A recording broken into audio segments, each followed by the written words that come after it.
Welcome to Level 1 of 100 Paradoxes. Let's start with a simple yet mind-bending question.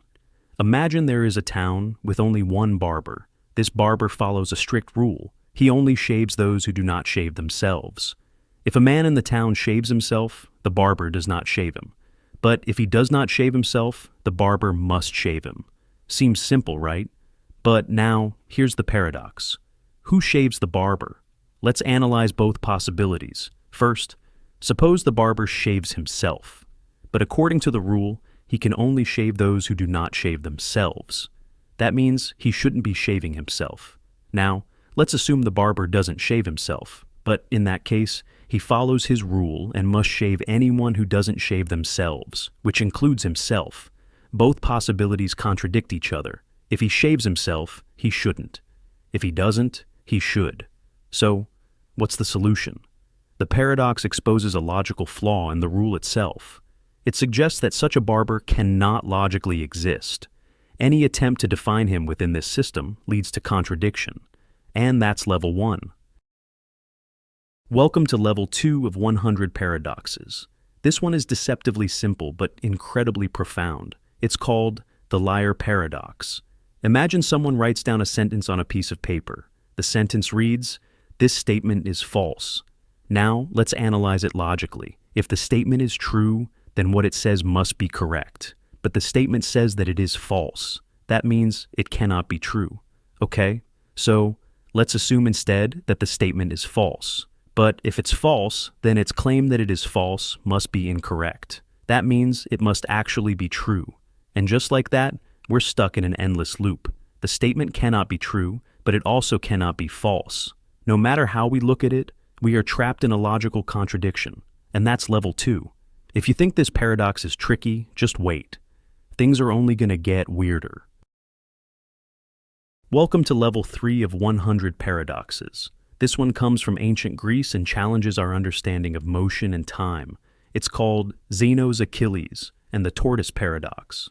Imagine a race between Achilles, the great Greek warrior, and a slow-moving tortoise.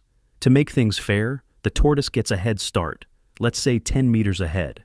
Achilles is much faster, so you would think he should easily overtake the tortoise. But Zeno argued that Achilles can never actually catch up. Here's the reasoning. First, Achilles reaches the point where the tortoise started, but in that time, the tortoise has moved forward a little bit. Next, Achilles reaches that new position, but again, the tortoise has moved slightly ahead. This keeps happening indefinitely. Every time Achilles gets to where the tortoise was, the tortoise has inched forward. Even though the distances get smaller and smaller, there are infinitely many steps Achilles must take. So, according to Zeno, Achilles is stuck in an infinite sequence and can never actually reach the tortoise. Of course, in reality, we know that Achilles will easily overtake the tortoise. So, what's wrong with Zeno's reasoning? The paradox comes from the idea that dividing distance into infinite smaller parts means infinite time is needed to complete them. But in reality, an infinite series can have a finite sum. The time Achilles takes in each step gets shorter and shorter, and all the steps together add up to a finite amount of time. This paradox puzzled philosophers and mathematicians for centuries until the development of calculus. Mathematicians like Newton and Leibniz showed that infinite sequences can converge to a finite number, resolving the paradox. But Zeno's paradox still raises deep questions about the nature of time, space, and motion. Is motion continuous, or does it happen in discrete jumps? If space is infinitely divisible, does that mean reality itself is made of infinite steps? Welcome to Level 4 of 100 Paradoxes. This one is called the unexpected hanging paradox, and it messes with our understanding of logic and predictions. Imagine a judge tells a prisoner, "You will be hanged at noon on a weekday next week, but the exact day will be a surprise. You won't know which day it is until the executioner arrives at your cell that morning." The prisoner thinks carefully and realizes something. If the hanging were to happen on Friday, then by Thursday night, he would know, because Friday is the only day left. But that would ruin the surprise. So, it can't happen on Friday. Now that Friday is ruled out, he thinks about Thursday. If the hanging were to happen on Thursday, he would realize it by Wednesday night, because Friday is already eliminated. But since it must be a surprise, that means Thursday is also impossible. Using the same logic, he eliminates Wednesday, then Tuesday, and finally Monday. Eventually, he convinces himself that the hanging cannot happen at all. Feeling relieved, the prisoner sleeps peacefully through the week. Then, on Wednesday, the executioner arrives, and the prisoner is completely shocked. The judge was right. The hanging was a surprise. So, what went wrong with his reasoning? The paradox comes from the conflict between logical deduction and surprise. The prisoner assumed that if he could eliminate every possible day, then the hanging couldn't happen. But that reasoning falls apart when the actual event defies his expectations. Welcome to level 5 of 100 paradoxes. This one is called the Crocodile paradox, and it's all about logic, predictions, and a very tricky dilemma. Imagine a cunning crocodile lurking by the riverbank. One day, it grabs a child. The desperate parent begs for the child's return. The crocodile, being unusually logical, makes a deal. It says, "I will return your child if and only if you correctly predict what I will do next."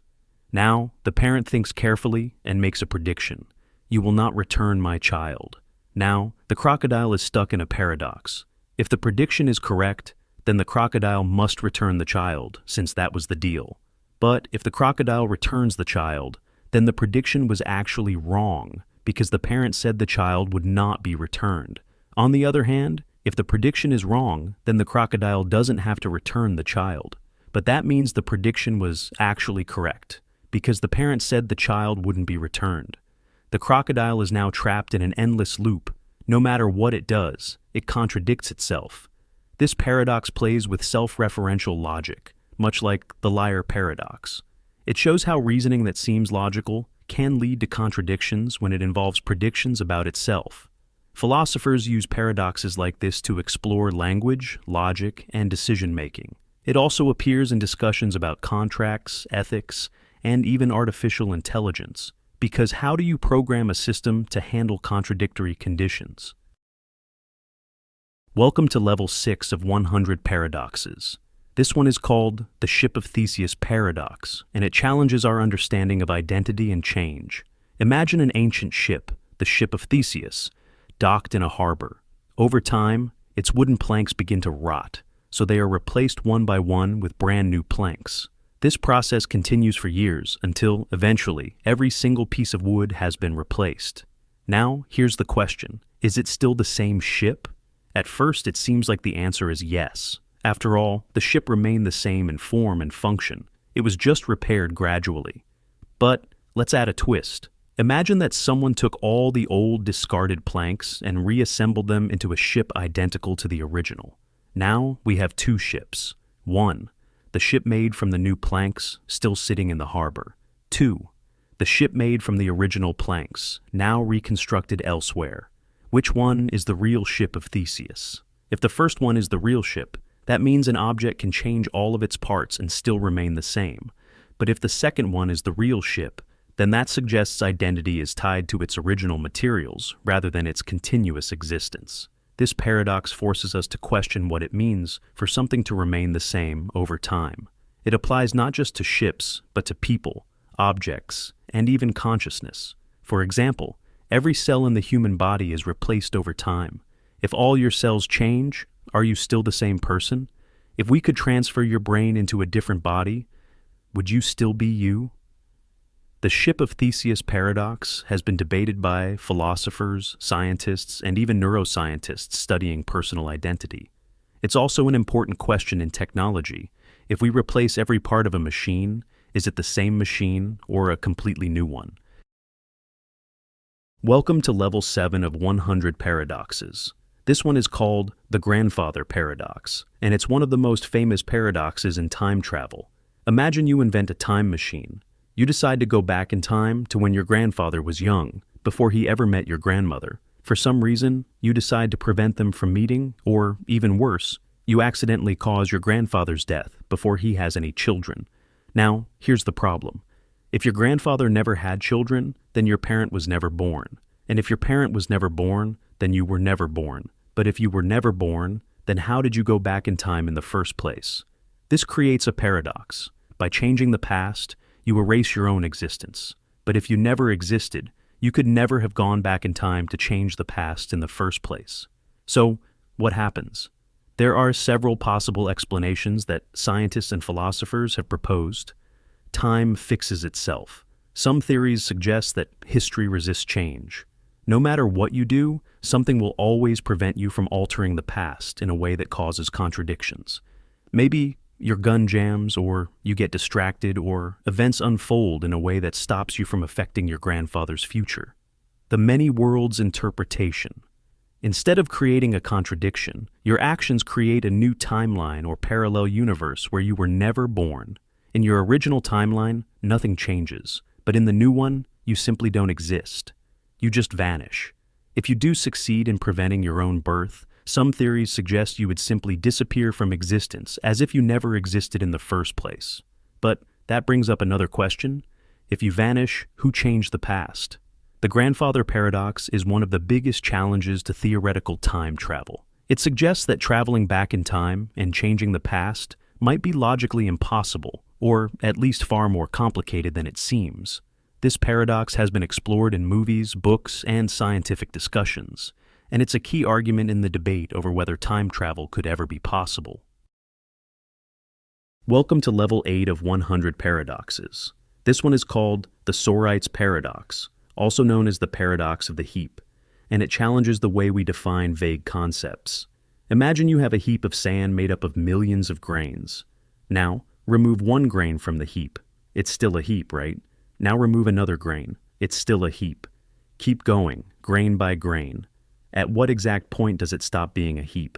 If you remove just one grain, it doesn't seem like a heap suddenly disappears. But if you keep removing grains, eventually, you'll be left with only one grain of sand, which is definitely not a heap.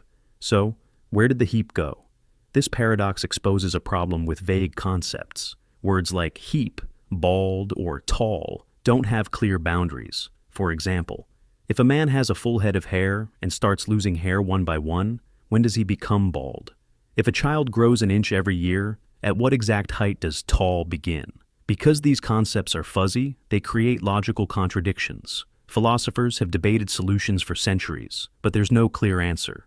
Some approaches include 1. The sharp cutoff theory. Some argue that even vague terms have hidden exact boundaries, even if we don't know them. Maybe a heap is exactly 1,000 grains of sand or more, and anything less is not a heap. 2. The continuous spectrum. Others argue that concepts like heap and bald exist on a spectrum, and trying to force an exact cutoff is pointless. 3. Supervaluationism. A more complex solution suggests that vague terms can be true in some cases, false in others, and indeterminate in between, depending on context. The Sorites paradox isn't just a word game. It affects law, ethics, and artificial intelligence. How do we define when a person officially becomes an adult? When does a collection of actions become a crime? How does an AI determine the difference between big and small when no clear boundary exists? Welcome to Level 9 of 100 Paradoxes. This one is called the Omnipotence paradox, and it challenges the very idea of unlimited power. Imagine a being that is all-powerful, a being that can do anything. Now, here's the paradox. Can this being create a rock so heavy that it cannot lift it? Let's break it down. If the being can create such a rock, that means there is something it cannot do, lift the rock. But if it cannot create the rock, then there is also something it cannot do, create the rock in the first place. Either way, there is something it cannot do, which contradicts the definition of omnipotence. This paradox has been debated for centuries in philosophy, theology, and logic.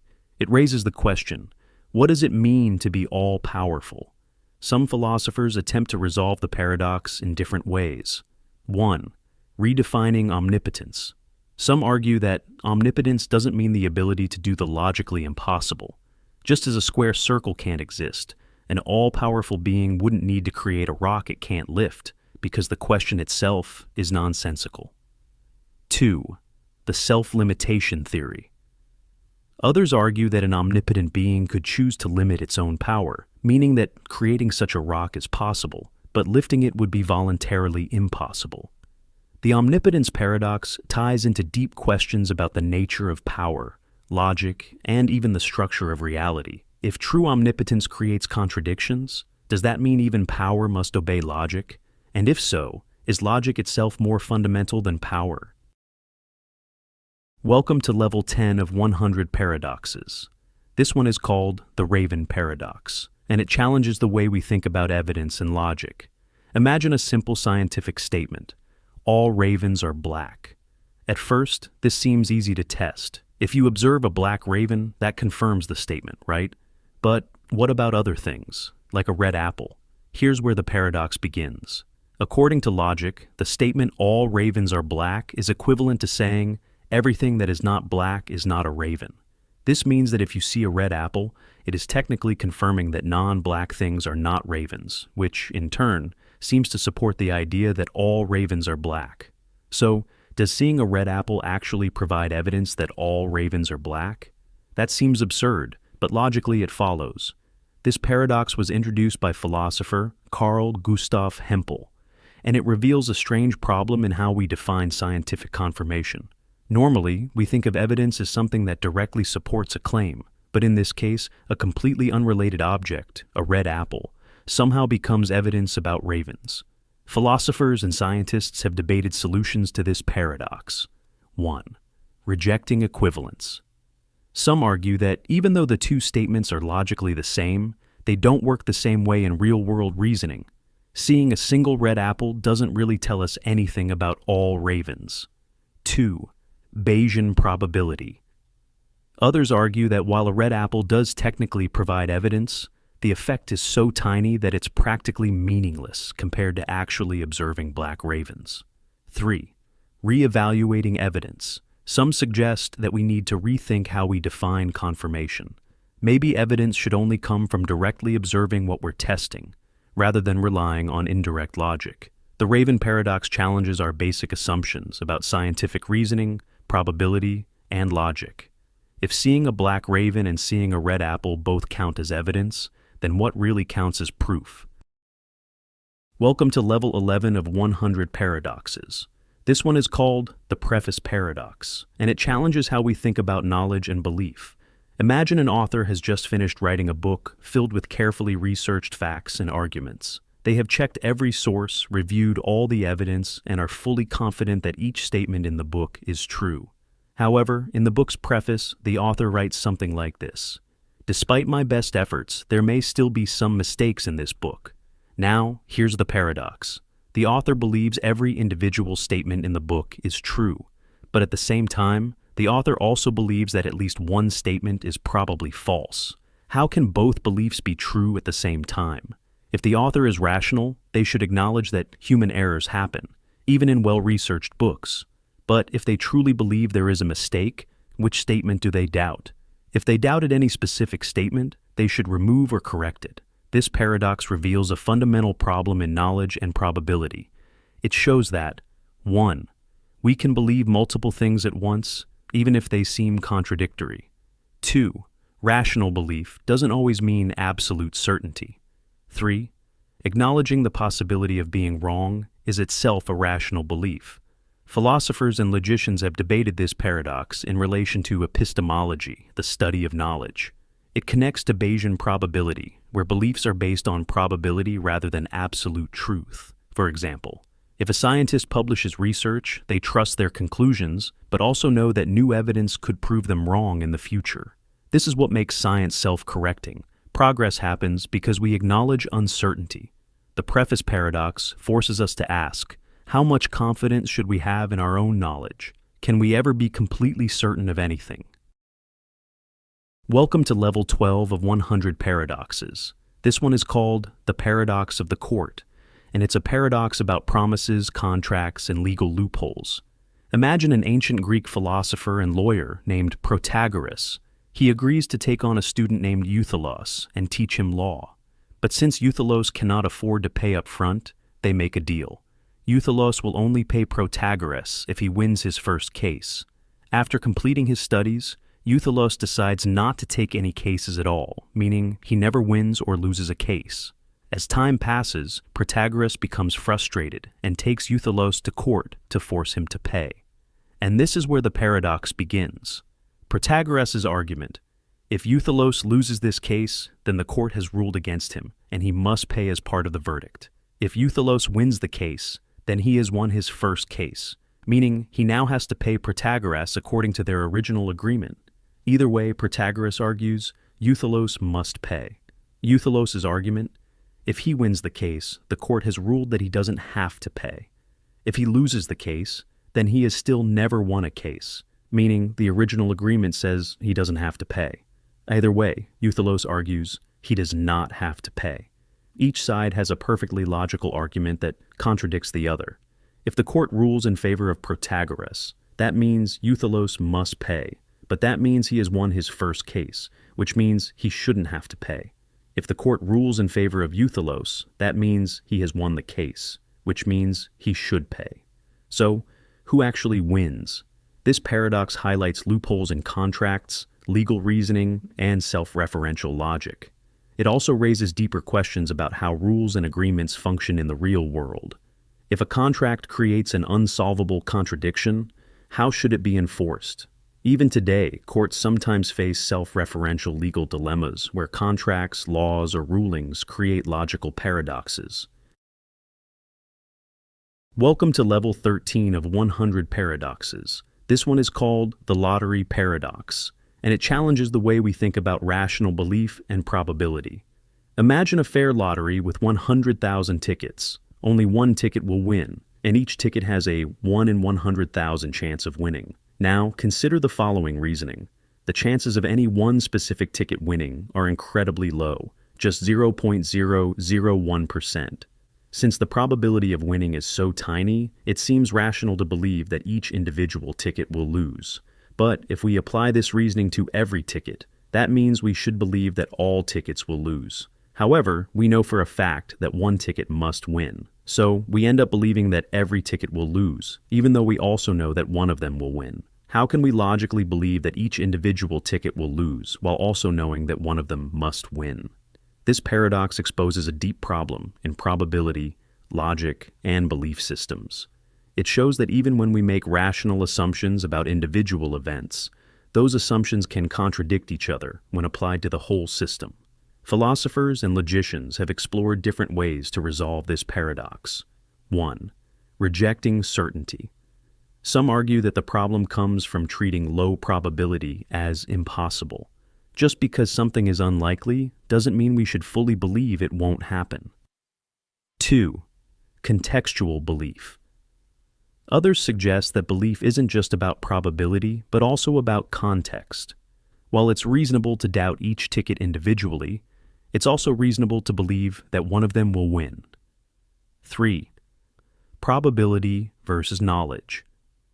Another view is that probability-based beliefs work differently from absolute knowledge. We can rationally doubt each ticket while still knowing that one will win. The lottery paradox has implications for decision-making, artificial intelligence, and even real-world legal cases. It forces us to ask, what does it mean to believe something? Can we hold beliefs that are individually rational but collectively contradictory? Welcome to level 14 of 100 paradoxes. This one is called the two envelopes paradox, and it challenges the way we think about logic, probability, and decision-making. Imagine you're presented with two envelopes. Inside each envelope is some amount of money, but you don't know how much. You are told that one envelope contains exactly twice as much money as the other. You randomly choose one envelope and open it. Inside, you find $100. Now, you are given a choice. Keep the $100. Switch to the other envelope, which has either $50 or $200. At first, it seems like a 50-50 decision. But let's analyze it further. Since you don't know whether you pick the higher or lower envelope, there are two possibilities. 1. If your envelope contains the smaller amount, $100, the other envelope has $200. 2. If your envelope contains the larger amount, $100, the other envelope has $50. You reason that if you switch, there's a 50% chance you double your money to $200. There's a 50% chance you lose half and end up with $50. Now, let's calculate your expected value if you switch. 50% chance of $200 plus 50% chance of $50 equals 0.5 times 200 plus 0.5 times 50 equals 100 plus 25 equals $125. Since the expected value of switching is $125, which is greater than the $100 in your hand, it seems like you should always switch. But here's the paradox. No matter which envelope you start with, the same logic applies. This means that before opening either envelope, you should always plan to switch. But that creates an infinite loop, since if you switch, the same reasoning applies again, meaning you should switch back. So, what's wrong with this logic? Mathematicians and philosophers have debated different ways to resolve the paradox. 1. Faulty probability assumption. The mistake comes from assuming a 50% chance that your envelope is the smaller one. In reality, the game isn't structured this way, so the math is misleading.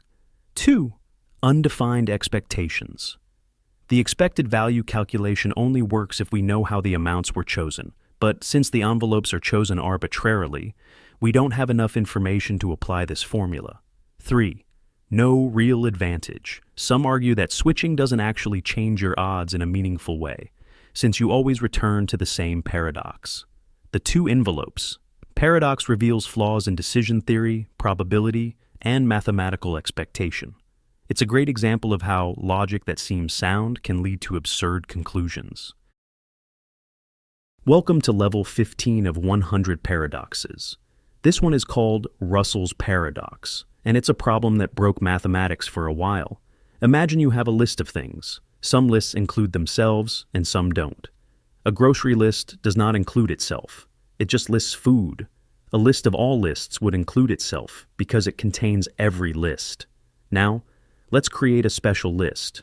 The list of all lists that do not include themselves. Let's ask a simple question. Should this list include itself? If it includes itself, then it doesn't belong in the list, because the rule says it should only contain lists that don't include themselves. If it does not include itself, then it must belong in the list, because it fits the rule. No matter what, we end up with a contradiction. The list can't exist without breaking its own rule. This might sound like a word trick, but it actually caused a major crisis in mathematics when Bertrand Russell discovered it in 1901. At the time, mathematicians thought they could neatly organize all of math using sets, which are just groups of things. But Russell's paradox showed that their system had a flaw. Some sets create contradictions just by existing. To fix this, new rules had to be made, and modern math had to be redesigned to avoid this problem. Welcome to Level 16 of 100 Paradoxes. This one is called the potato paradox, and it's a surprising problem about percentages, weight, and how numbers can trick us. Imagine you have 100 kilograms of potatoes. These potatoes are 99% water by weight, meaning only 1% of their weight is actually solid potato. Now, you leave them out in the sun to dry. After some time, they lose water, and now they are only 98% water. Here's the question. How much do they weigh now? At first, you might think the potatoes have only lost a little bit of water. Maybe they now weigh 99 kilograms or 98 kilograms. But the actual answer is shocking. The potatoes now weigh only 50 kilograms. How is that possible? Let's break it down. Originally, the potatoes were 99% water, meaning the solid potato part made up 1% of 100 kilograms. That means the solid potato part weighed 1 kilogram, and the rest, 99 kilograms, was just water. Now, after drying, the solid part is still 1 kilogram, but now it makes up 2% of the total weight instead of 1%. So if 1 kilogram is now 2%, then the total weight of the potatoes must be 50 kilograms, because 1 kilogram is 2% of 50 kilograms. This paradox happens because percentages don't always behave the way we expect. When the water content decreases from 99% to 98%, it seems like a small change, but the actual amount of water lost is huge. The potato paradox is a great example of why we have to be careful when working with percentages, proportions, and assumptions. Even when the math is correct, the results can be completely unintuitive. Welcome to level 17 of 100 paradoxes. This one is called the arrow paradox, and it challenges how we think about motion and time. Imagine an archer shooting an arrow. The arrow flies through the air, moving toward its target. Now, let's freeze time for a moment and look at the arrow at a single instant. At that exact moment, the arrow is motionless. It isn't moving forward or backward. It's just there, occupying a single point in space. Now, imagine doing this at every single instant in time. At every moment, the arrow is just frozen in place. So, if the arrow is never actually moving at any instant, then how does it move at all? This is Zeno's arrow paradox, created by the ancient Greek philosopher Zeno of Elea. He argued that motion is an illusion because at any single moment in time, an object is standing still. If it's always standing still, then it never actually moves. Of course, in reality, we know the arrow does move, but this paradox shows a strange problem when we try to break time into infinitely small moments. Philosophers and scientists have tried different ways to solve this paradox. 1. Calculus and limits. Modern mathematics, especially calculus, explains that motion is the result of an infinite number of tiny changes over time. Even though the arrow is still in any instant, its position changes over many instants. 2. Quantum physics. Some physicists suggest that time may not be continuous but comes in tiny, indivisible units, so objects don't move smoothly but in incredibly small jumps. 3. Time as a process. Another view is that time isn't just a series of frozen moments, but a flowing process, and trying to divide it into single points misses the bigger picture. The arrow paradox forces us to ask, what is motion really? Is time made of individual moments, or is it something continuous? Even today, scientists and philosophers still debate the true nature of time.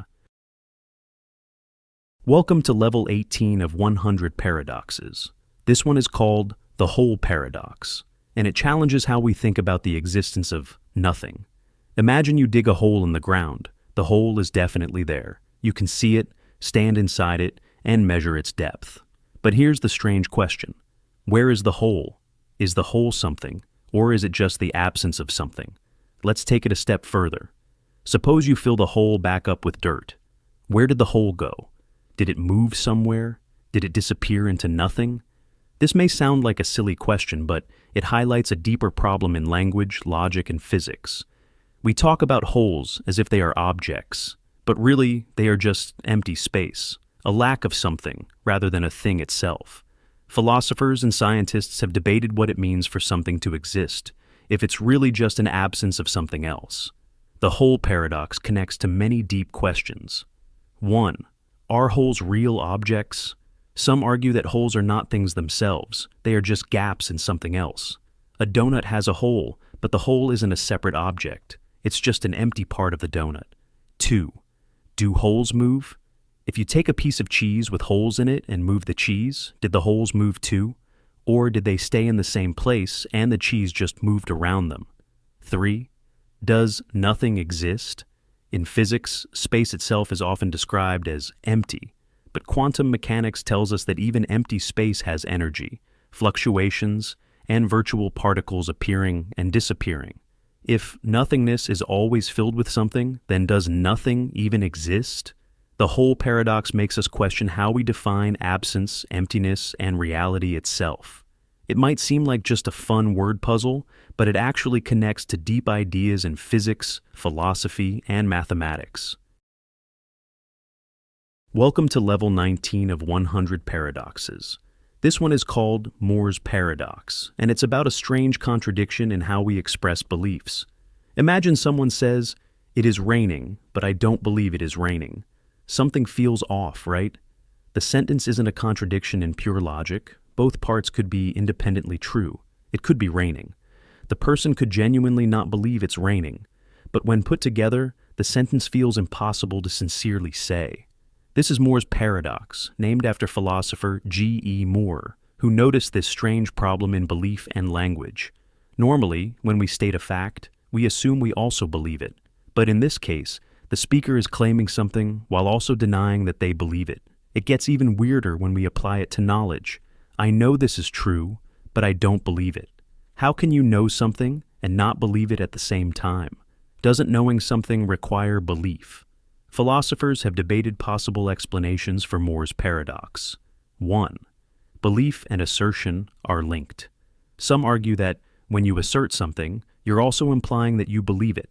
Saying something while denying belief creates a hidden contradiction. 2. Self-defeating statements. Others suggest that statements like this are self-defeating because they break the normal way language works. Even if the sentence is logically possible, it goes against how humans communicate. 3. Cognitive dissonance. Moore's paradox is similar to cognitive dissonance, where a person holds conflicting beliefs. For example, someone might say, "Smoking is bad for me, but I don't believe it will hurt me." This paradox reveals that our minds don't always follow strict logic. Moore's paradox is important in philosophy, psychology, and artificial intelligence. If we ever create AI that thinks like humans, will it also struggle with paradoxes of belief? Can a machine say, "I know the answer, but I don't believe I know it"? Welcome to level 20 of 100 paradoxes. This one is called the twin paradox, and it's a mind-bending problem from Einstein's theory of relativity that challenges our understanding of time. Imagine two identical twins, Alice and Bob. Alice stays on Earth while Bob travels into space on a high-speed rocket moving close to the speed of light. After some time, Bob turns around and comes back to Earth. Now, here's where the paradox begins. From Alice's point of view, Bob was moving really fast, which means, according to Einstein's time dilation, time ran slower for him. So when Bob returns, he should be younger than Alice. But from Bob's point of view, it was Alice and Earth that were moving fast while he stayed still in his own frame of reference. So, shouldn't that mean Alice's time slowed down, making her the younger one instead? Each twin sees the other's clock moving slower. So, when they reunite, who is actually younger? This seems like a contradiction, but here's the resolution. The paradox is only an illusion because the situation is not truly symmetrical. Bob experiences acceleration and deceleration when turning his spaceship around, while Alice remains in a single, unaccelerated frame of reference. The acceleration breaks the symmetry of their experiences. The actual result, confirmed by real experiments, is that Bob will be younger than Alice when he returns. The faster he traveled and the longer he was gone, the greater the difference. This is a real effect of time dilation, and it has been observed with high-speed particles in physics experiments. Welcome to level 21 of 100 paradoxes. This one is called the paradox of self-amendment, and it raises a strange question about rules, laws, and logic. Imagine a legal system where there is a supreme law that says, this law can only be changed if a majority agrees to change it. So far, that seems reasonable, but now suppose the majority votes to change the rule itself, so that future laws can be changed without needing a majority. Here's the paradox. If the rule is truly unchangeable unless a majority agrees, then it should not be able to change itself.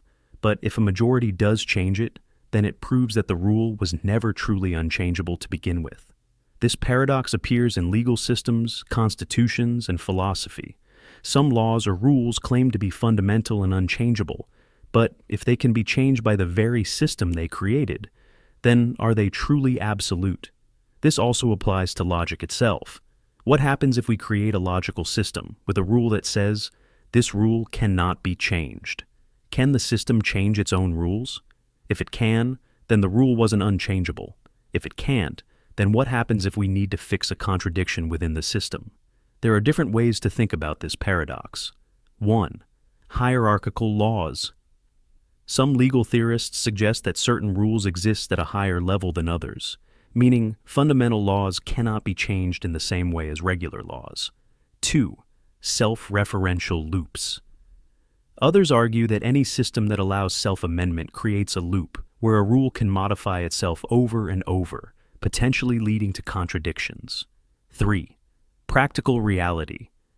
In the real world, even the strongest laws, like constitutions, can be changed if enough people agree. So, maybe the paradox is just an illusion caused by trying to make laws absolute when, in reality, they never are.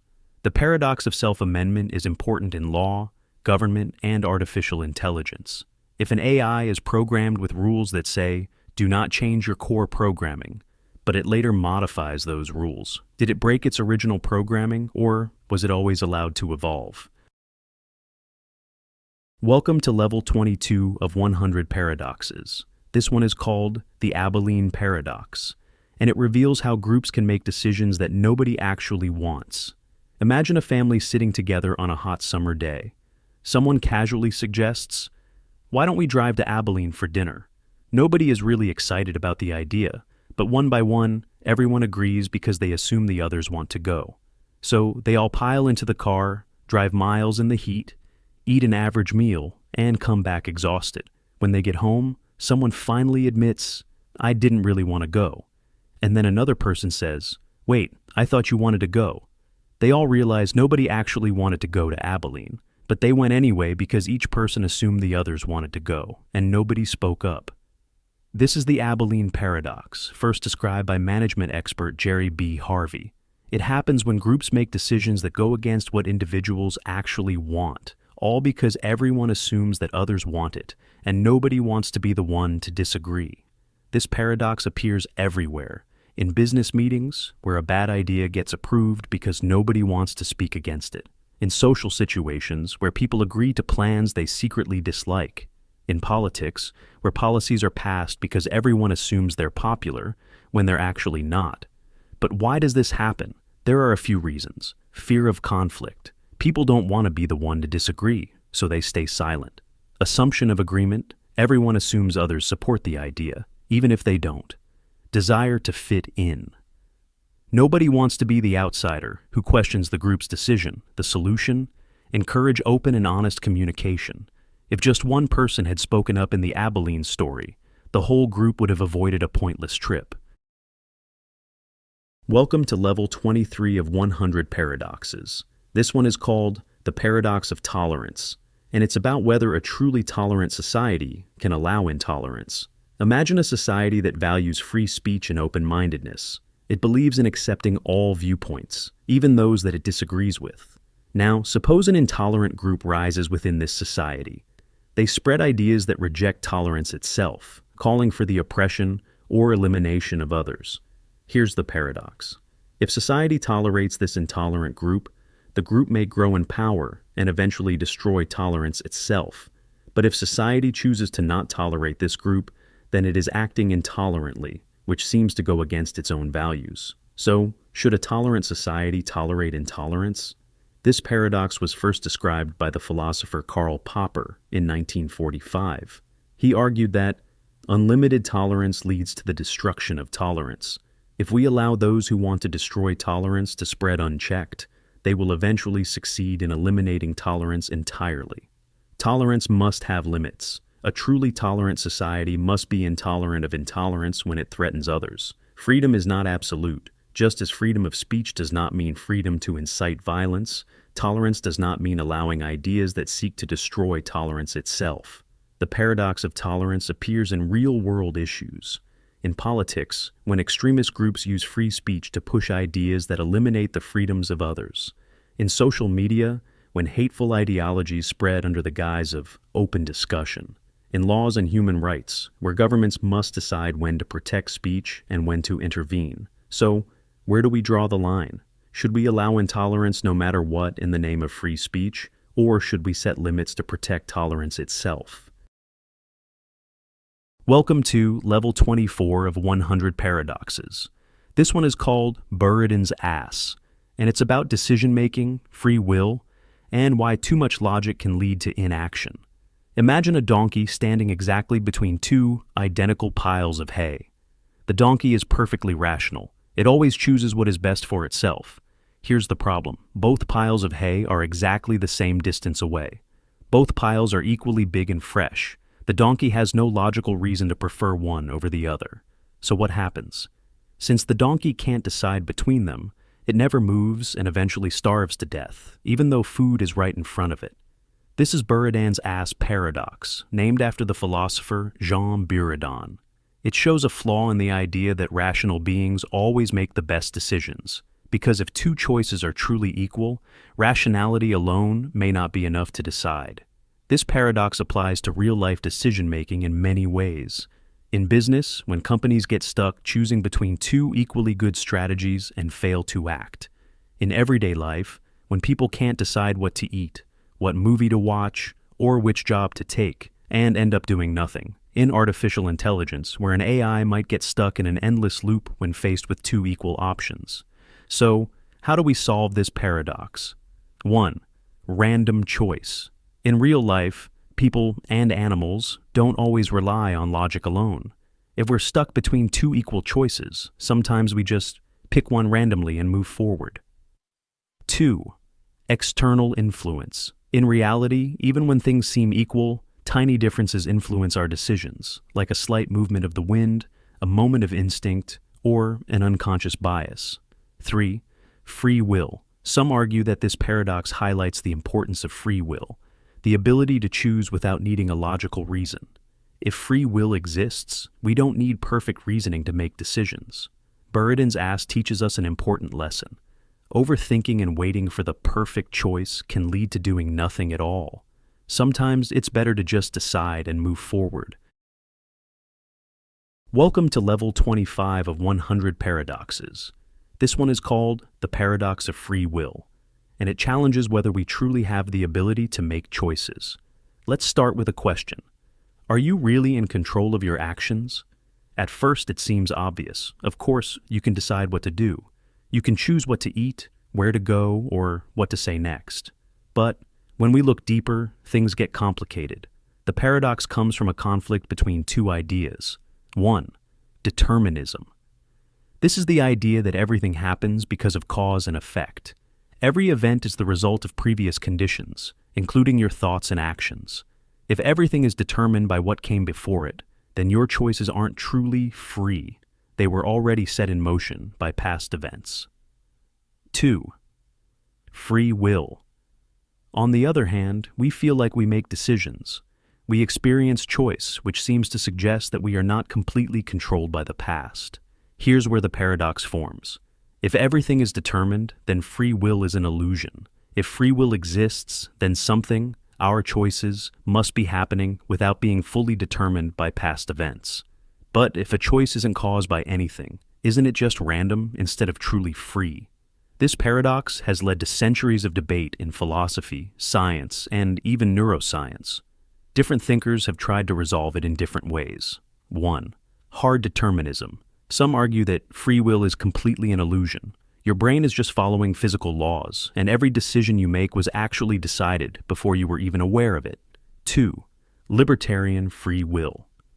Others argue that not everything is determined. Conscious beings have a special kind of decision-making ability that is not completely controlled by the past. Compatibilism. Some believe that free will and determinism can work together. Even if your actions are caused by previous events, as long as they come from your own desires and reasoning, they can still be considered free. The paradox of free will also connects to neuroscience. Some studies suggest that your brain makes decisions before you are even conscious of them, raising the question, if your brain acts before you're aware of it, are you really choosing at all? So, do we have free will, or is every choice just an illusion caused by past events?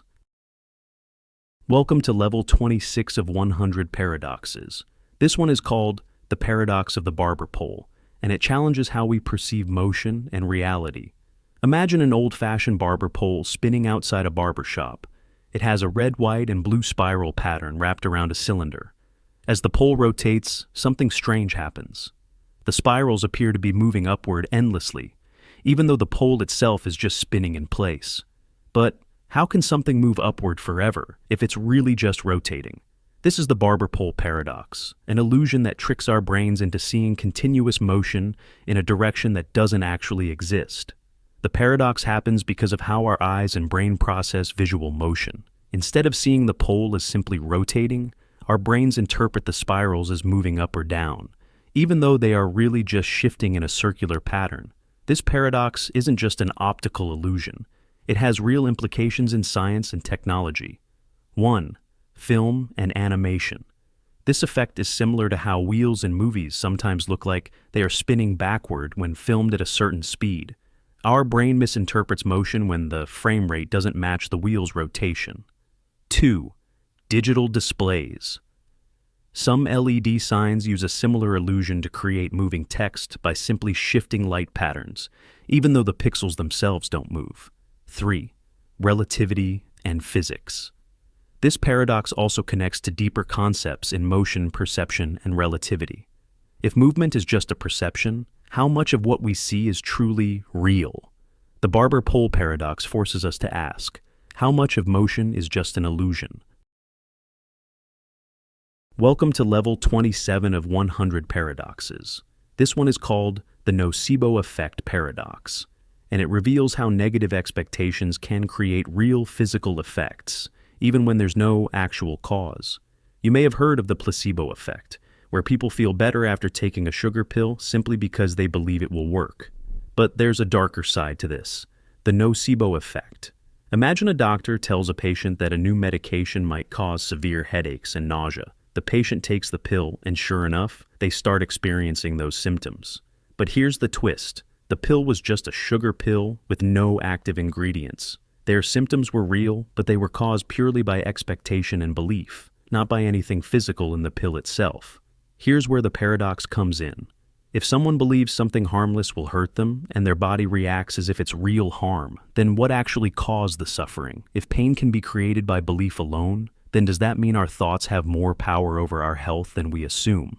And if negative beliefs can cause harm, then do we need to protect people from harmful ideas just as much as physical dangers? The nocebo effect has been scientifically studied, and its effects are measurable. Some real-world examples include fake allergies. People who believe they are allergic to certain foods sometimes experience real symptoms, even when they unknowingly eat something safe. Electromagnetic sensitivity. Some people report severe symptoms from Wi-Fi or cell phone signals, but studies show they react even when no signal is present.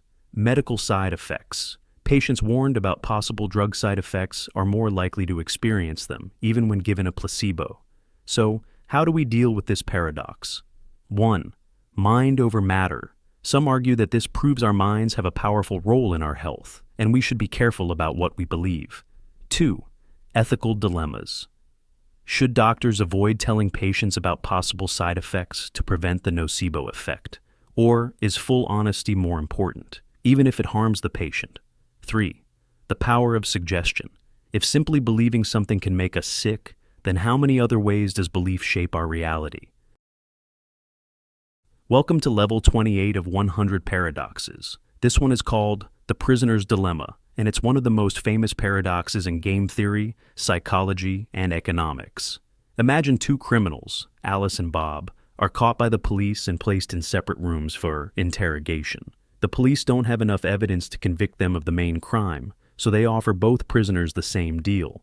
If one confesses, betrays, while the other stays silent, cooperates, the betrayer goes free while the silent one gets 10 years in prison. If both betray each other, they each get 5 years in prison. If both stay silent, they each get only 1 year in prison for a minor offense. Neither prisoner knows what the other will do. What's the best choice? Here's the paradox. If Alice believes Bob will stay silent, she should betray him to go free. If Alice believes Bob will betray her, she should also betray to avoid the worst-case scenario. Bob goes through the exact same reasoning. So even though the best outcome is for both to stay silent, only 1 year in prison each, the logical choice for both is to betray, leading to 5 years in prison each, which is worse for both of them. This is the prisoner's dilemma, a paradox where the rational decision leads to a worse outcome than cooperation.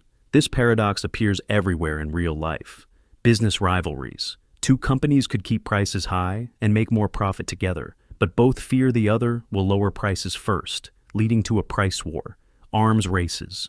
If two countries both limit their nuclear weapons, they're both safer. But if one country secretly builds more weapons, the other is at a disadvantage. So, both build weapons, making the world more dangerous. Everyday decisions. Should you help someone, knowing they might not help you back? Should you be honest in a relationship if you fear the other person might lie? There are different ways to solve this paradox. Repetition. If the game is played multiple times, trust can develop, making cooperation more likely. This is why businesses and countries sign long-term agreements instead of competing aggressively. Altruism versus self-interest. Humans aren't purely rational. We value trust, fairness, and relationships, which sometimes override selfish decisions. Changing the reward system. If incentives are structured differently, cooperation can become the logical choice. This is why laws, contracts, and social norms exist. The prisoner's dilemma forces us to ask, if acting in self-interest leads to worse outcomes, then what does it really mean to make a rational decision? Welcome to Level 29 of 100 Paradoxes. This one is called Newcomb's Paradox, and it's a mind-bending problem about free will, prediction, and decision-making. Imagine a super-intelligent being, let's call it Omega, that can predict the future with perfect accuracy. It sets up a simple game with you. In front of you are two boxes. Box A always contains $1,000. Box B contains either $1 million or nothing, depending on Omega's prediction. You have two choices. Take only Box B, one boxing. Take both Box A and Box B, two boxing. Here's the twist. If Omega predicted that you would take only Box B, it put $1 million in it. If Omega predicted that you would take both boxes, it left Box B empty. The paradox is, which choice makes the most sense? The logical argument for two boxing, Box B already contains or doesn't contain $1 million. Your choice can't change what's inside the box, so you should take both boxes to guarantee at least $1,000. The logical argument for one boxing, Omega is never wrong. If it predicted you would one box, it placed $1 million inside Box B. If it predicted you would two box, Box B is empty. So the only way to win big is to take only Box B. Here's the paradox. Two boxing feels logical in the present, because what's inside the box is already set. One boxing feels logical in the past, because if Omega truly predicts the future, your decision was already made before you even thought about it. This paradox is used to debate free will and determinism. If Omega's prediction is always correct, do you really have a choice? Or was your decision already determined? Newcomb's paradox also appears in real-life decision-making. Trust and reputation. If people believe you act fairly, they treat you better in return. But if you only act fair when it benefits you, you lose trust. Investing and risk-taking, do you trust the long-term rewards of patience, or do you grab short-term gains? Artificial intelligence. If AI can predict human behavior, should we act differently knowing we are being predicted? So, what would you do? Would you take only Box B and trust the prediction, or take both boxes and maximize your guaranteed money? Welcome to Level 30 of 100 Paradoxes. This one is called the Birthday Paradox, a surprising probability puzzle that defies intuition. Imagine you walk into a room filled with random people. You wonder, what are the chances that at least two people have the same birthday? Your first instinct might be that the odds are really low. After all, there are 365 days in a year, and birthdays should be evenly spread out, right? But here's the shocking truth. With just 23 people, there's already a 50% chance that at least two people in the group share a birthday. With 57 people, the probability jumps to 99%. That seems way too high. So, what's happening here? The explanation. The trick is that we're not just comparing each person's birthday to one other person. We're comparing every person to every other person. If you were only checking your birthday against the group, the chance of a match would be low. But in a room of 23 people, there are 253 unique pairs of people who could have the same birthday. With so many chances for a match, the probability adds up fast. Real-world applications. The birthday paradox isn't just a cool math trick. It has serious applications in cybersecurity, data science, and forensics. Hacking and cryptography.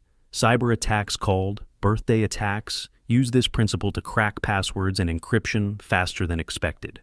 DNA and forensics. When analyzing DNA in large populations, accidental false matches can occur due to probability, not actual relationships. Big data errors. In databases and AI systems, duplicate records appear much more often than people expect, causing problems in data analysis. The lesson. The birthday paradox teaches us that our intuition about probability is often wrong. When large numbers are involved, small chances of coincidence add up quickly. So, the next time you're in a room with 23 or more people, ask around. There's a good chance at least two of them share a birthday. Welcome to Level 31 of 100 Paradoxes. Quine's paradox is a strange self-referential sentence that challenges our understanding of truth and meaning. Imagine a statement that refers only to itself, creating a contradiction that makes it impossible to decide whether it's true or false. Normally, sentences describe facts about the world, but what happens when a sentence tries to describe itself? Here's Quine's paradox. Yields falsehood when preceded by its quotation. Yields falsehood when preceded by its quotation.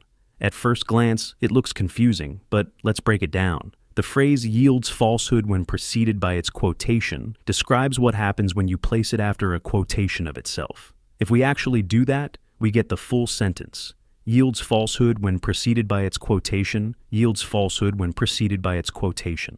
Now, let's analyze whether this statement is true or false. If it's true, then it must yield falsehood, which means the sentence is actually false.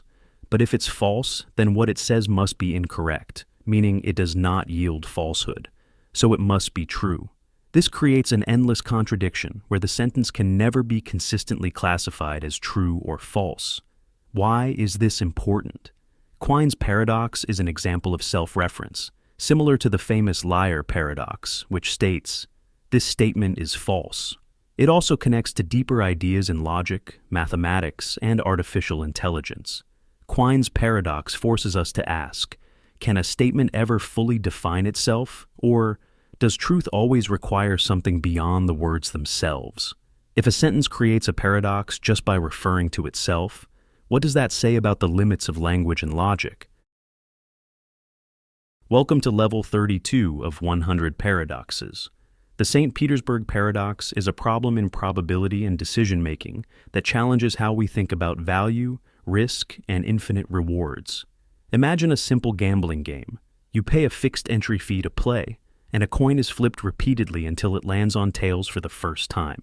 If the first flip is tails, you win $2. If the first flip is heads but the second is tails, you win $4. If the first two flips are heads but the third is tails, you win $8. The pattern continues. The payout doubles each time the coin lands on heads first. So, the longer it takes to land on tails, the bigger the payout. But here's the question. How much should you be willing to pay to enter this game? Logically, you'd expect to pay an amount equal to the game's expected value, which is calculated by adding up the probabilities of all possible outcomes. 50% chance to win $2. Expected value equals $1. 25% chance to win $4. Expected value equals $1. 12.5% chance to win $8. Expected value equals $1. 6.25% chance to win $16.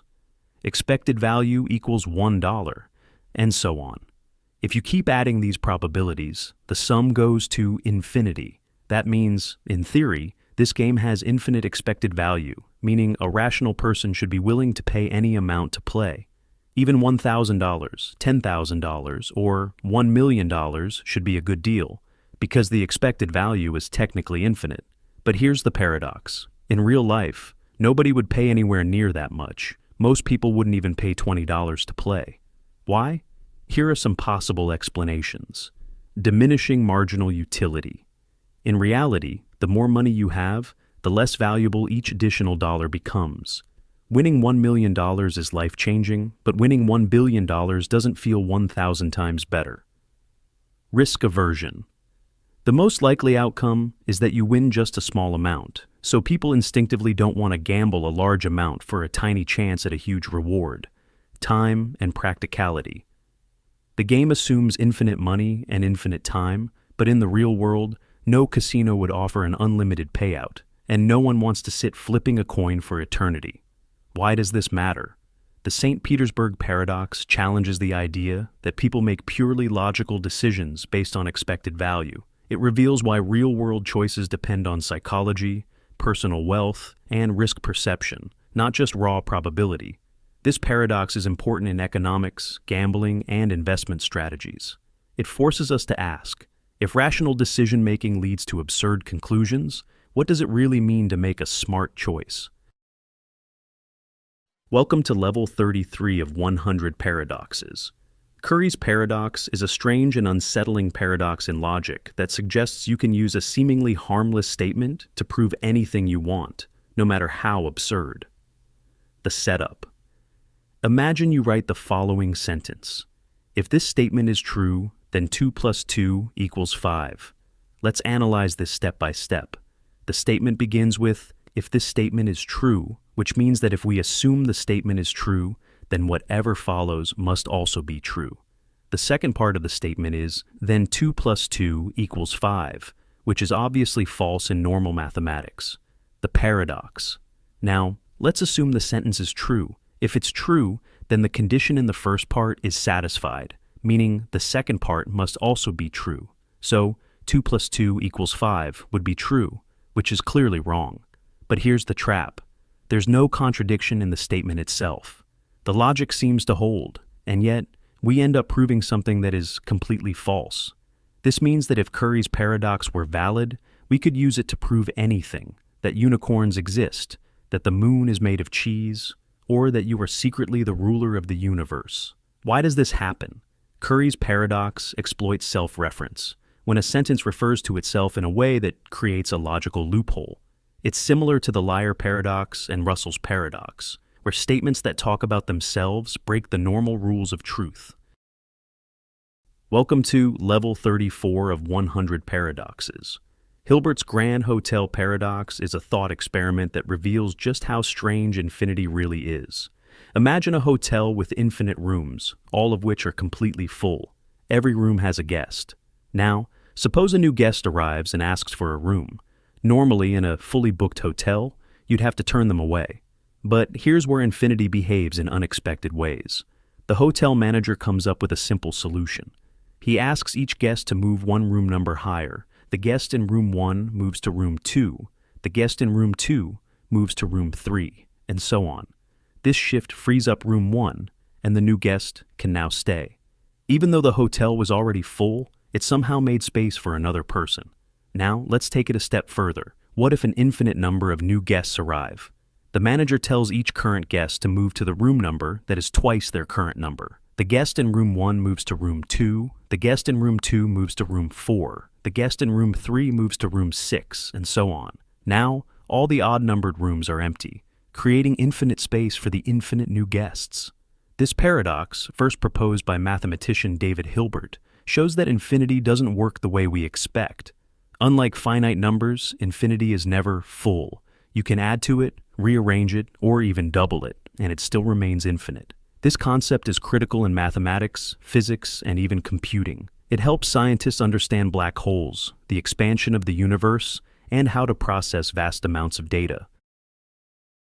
And welcome to Level 35 of 100 Paradoxes.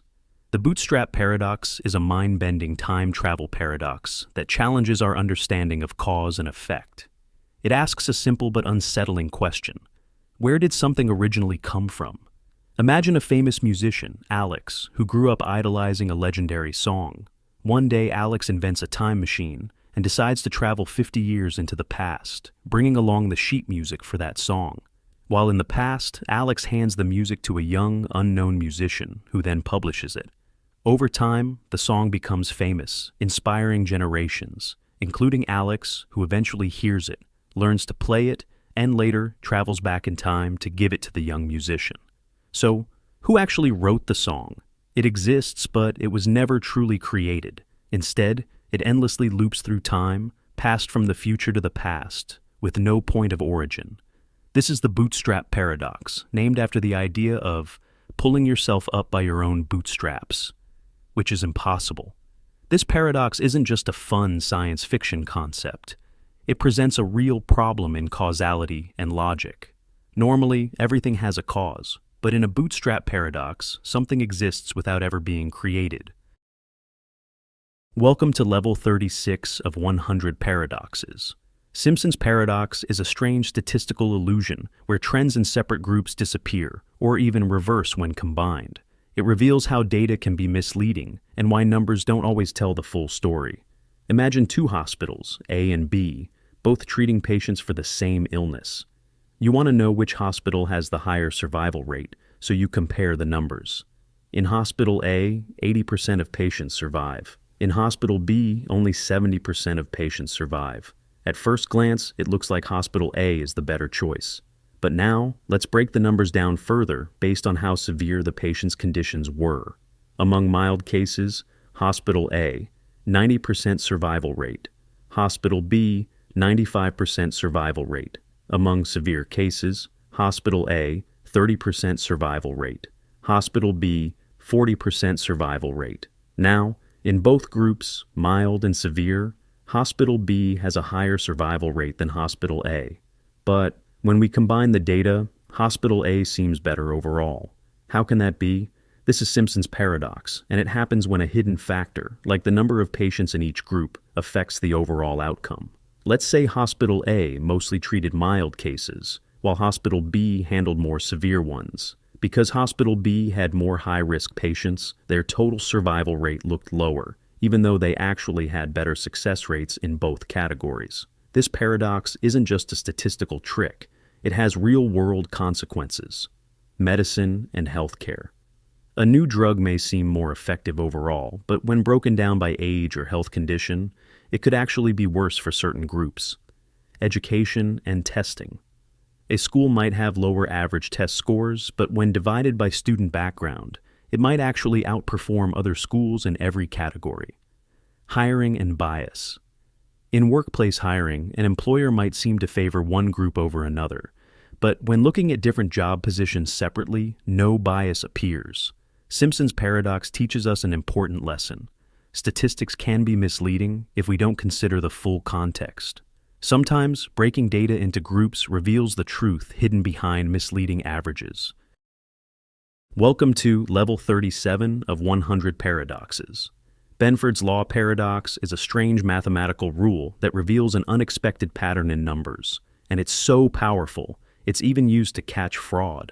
At first, you might think that in any large set of numbers, like financial reports, population data, or election results, each digit from 1 to 9 should appear roughly the same amount of times at the beginning of a number.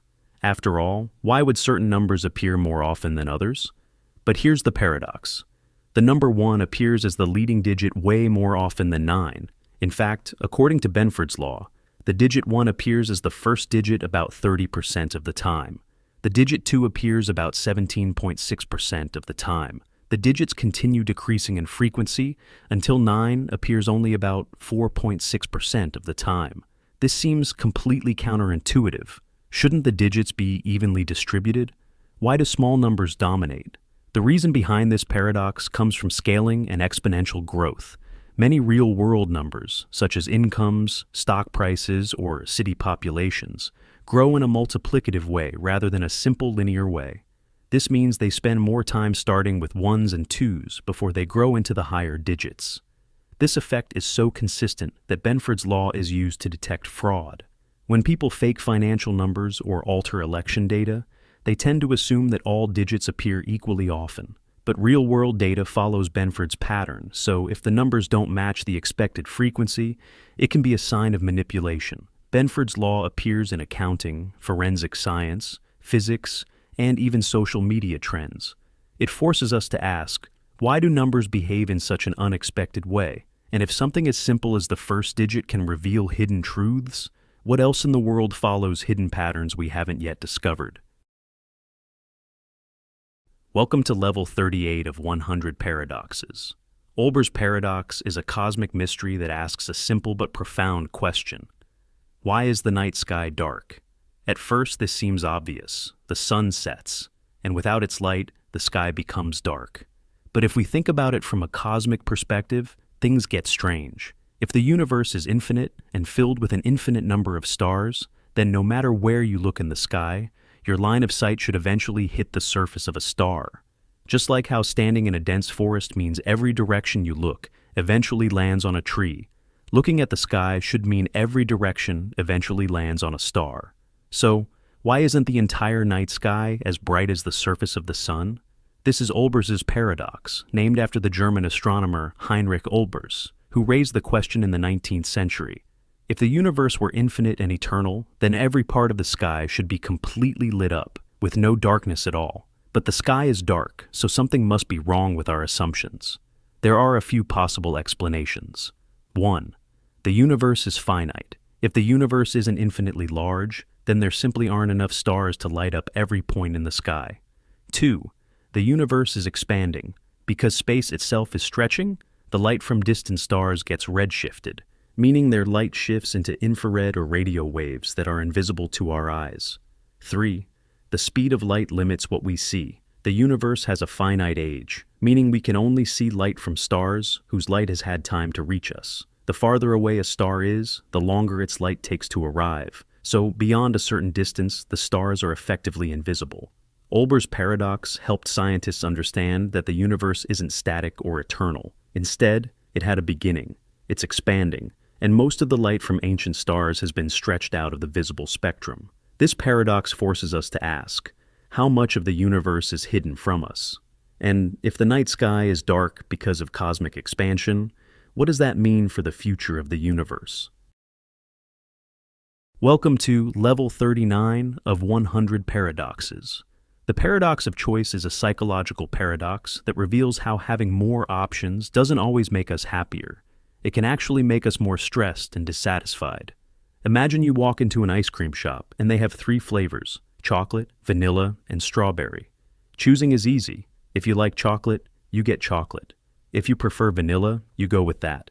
Now, imagine the same shop introduces 100 flavors, everything from salted caramel to lavender honey and dragon fruit sorbet.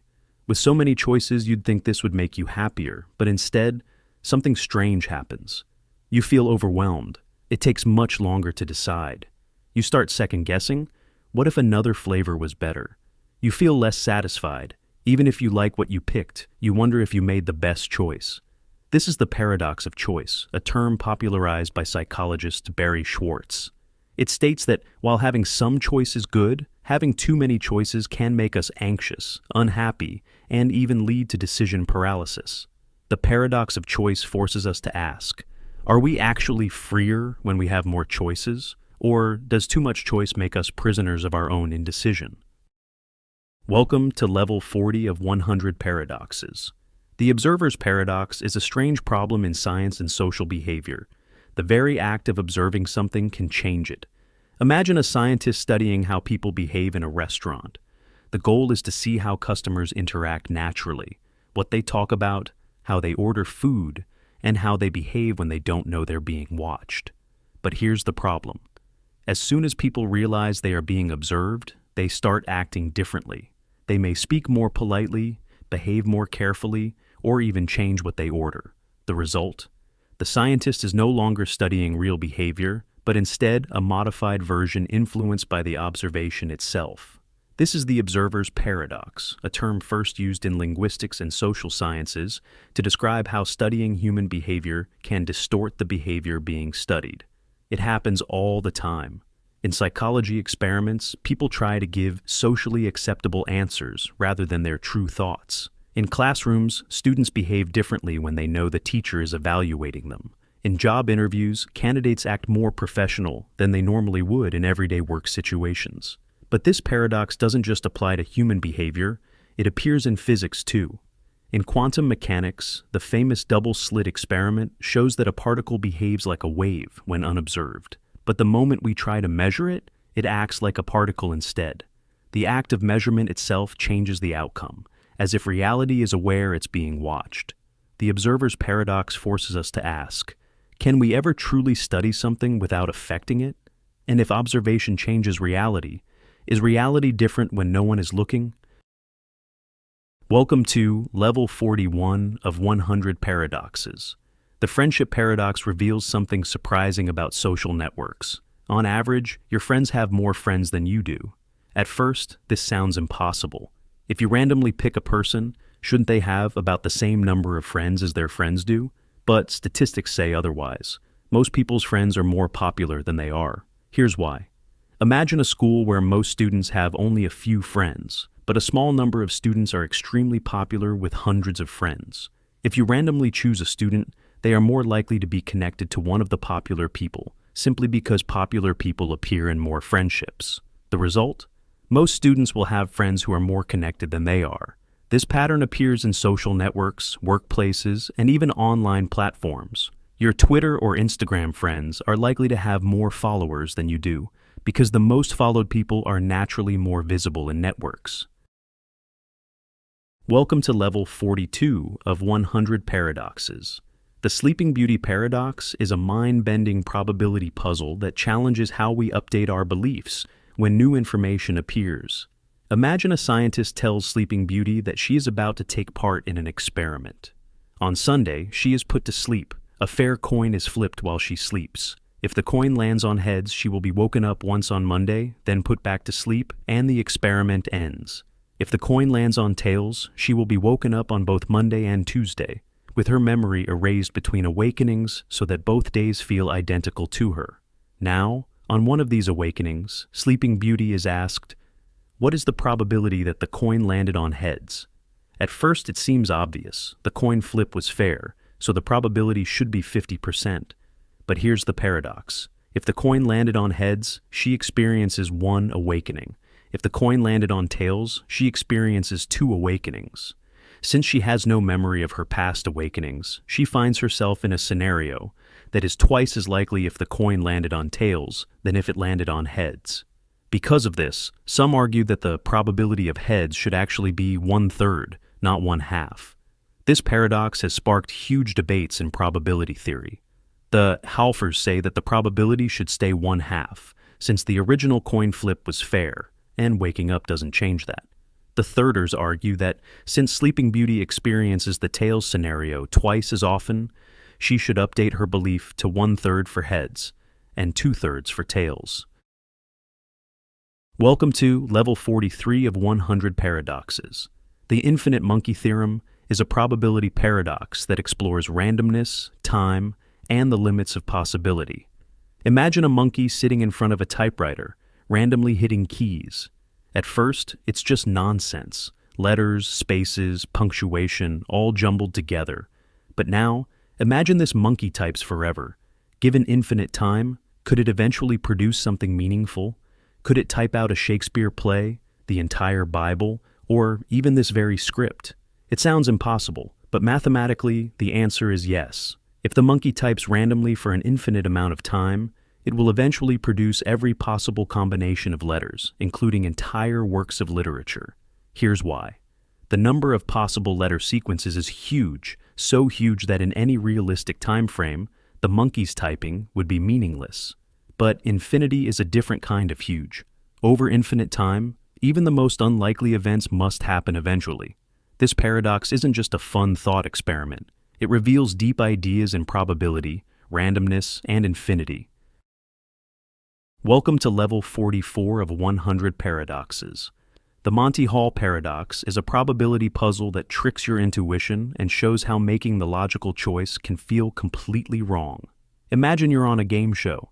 There are 3 doors in front of you. Behind one of them is a brand new car, and behind the other 2 are goats. You don't know which door hides the car. The host, Monty Hall, asks you to pick a door. You choose door 1. Now, before revealing what's behind your door, Monty, who knows where the car is, opens one of the 2 remaining doors to reveal a goat. Then, Monty gives you a choice. Do you want to switch to the other unopened door, or stick with your original choice? At first, it seems like it doesn't matter. There are 2 doors left, so shouldn't each have a 50-50 chance? But here's the paradox. Switching doors actually doubles your chances of winning. If you stick with your original door, your chances of winning remain 1/3. But if you switch, your chances jump to 2/3. It sounds completely wrong, but here's why it works. When you first chose a door, there was a 1/3 chance you picked the car and a 2/3 chance you picked a goat. Monty, who always reveals a goat, effectively gives you extra information. Since you were more likely to have picked a goat initially, switching allows you to capitalize on that probability. Most people instinctively assume the odds reset when Monty opens a door, but that's not the case. Your first choice was much more likely to be wrong, so switching gives you a better shot at winning. The Monty Hall paradox teaches an important lesson about probability. Sometimes the logical choice feels counterintuitive, but the math doesn't lie. Welcome to level 45 of 100 paradoxes.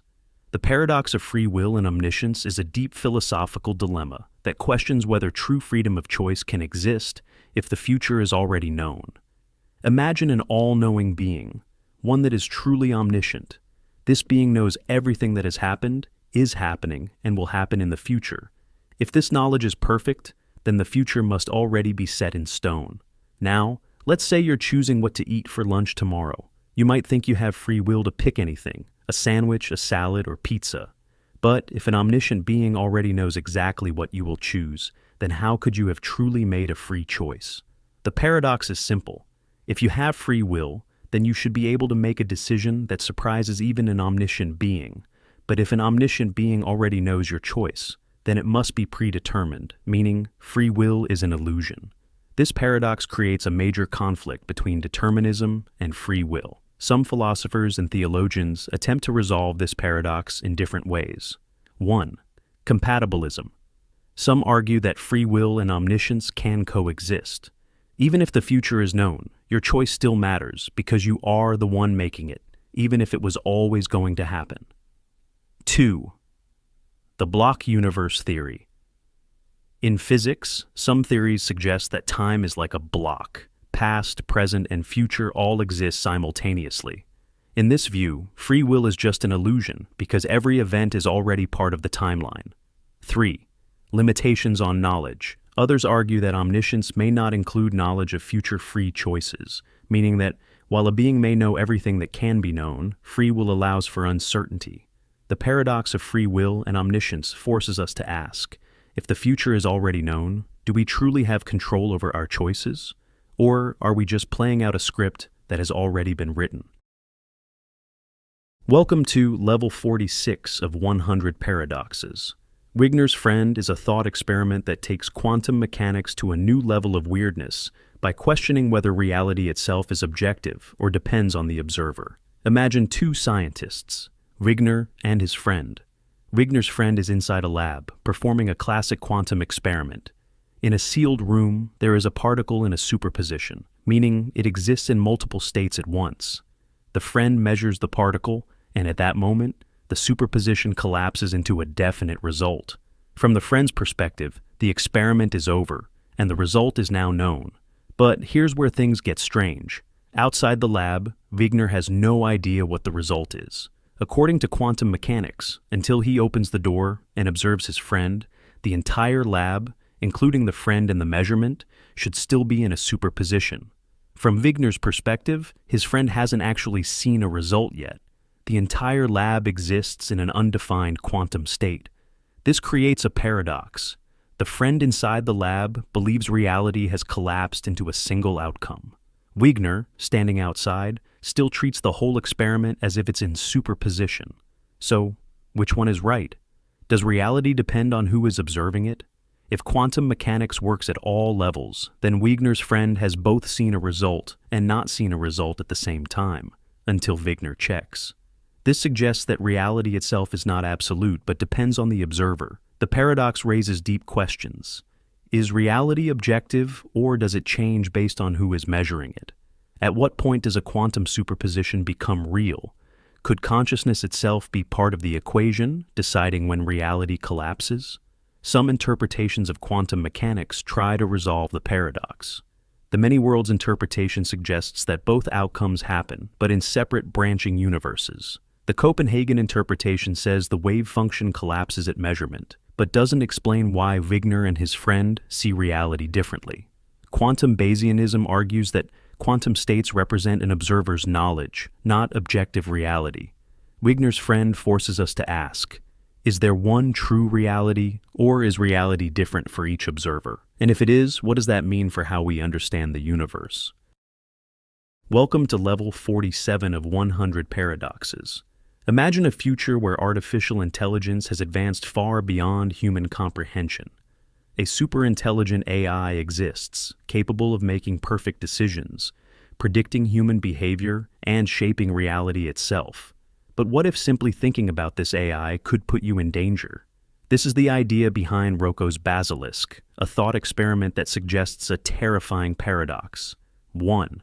In the future, a superintelligent AI will exist. 2.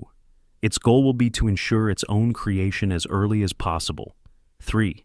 To do this, it will punish anyone who knew about it but didn't help bring it into existence.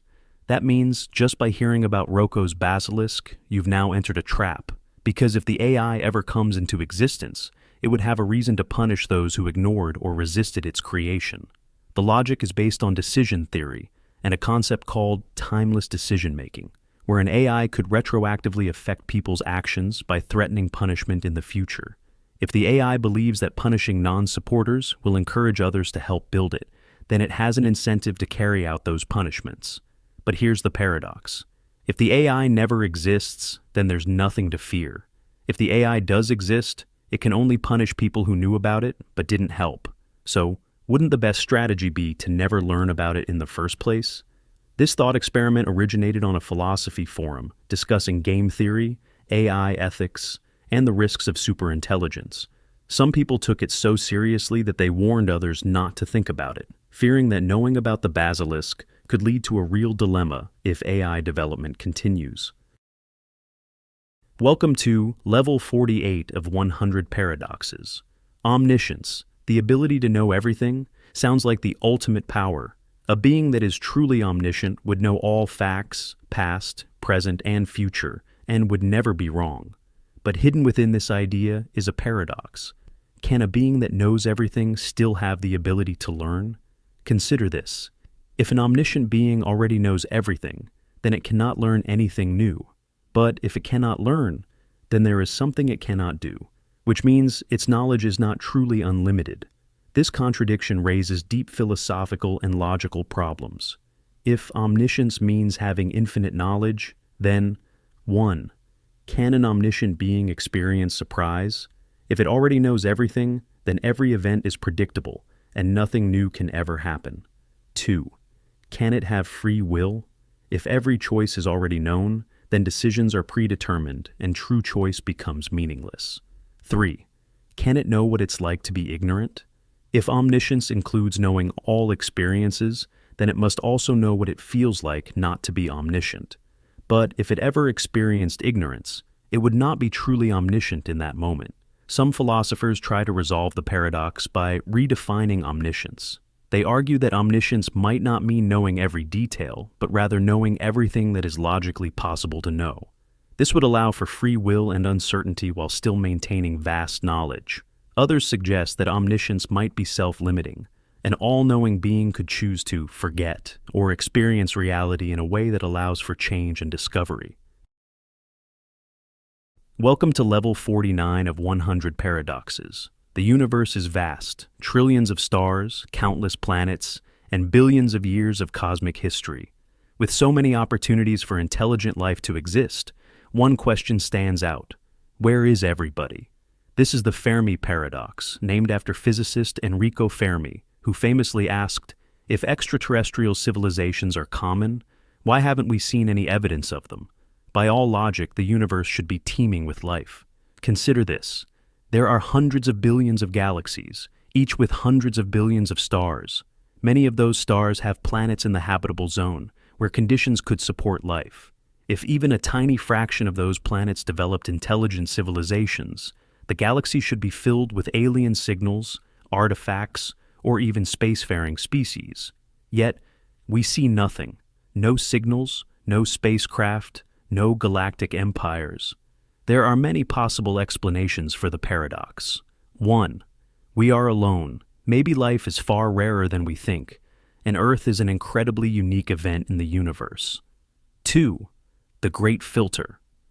Perhaps there is a step in evolution that is nearly impossible to pass, whether it's the origin of life, the development of intelligence, or surviving technological self-destruction. If the Great Filter is ahead of us, it could mean that most civilizations wipe themselves out before they ever reach the stars. 3.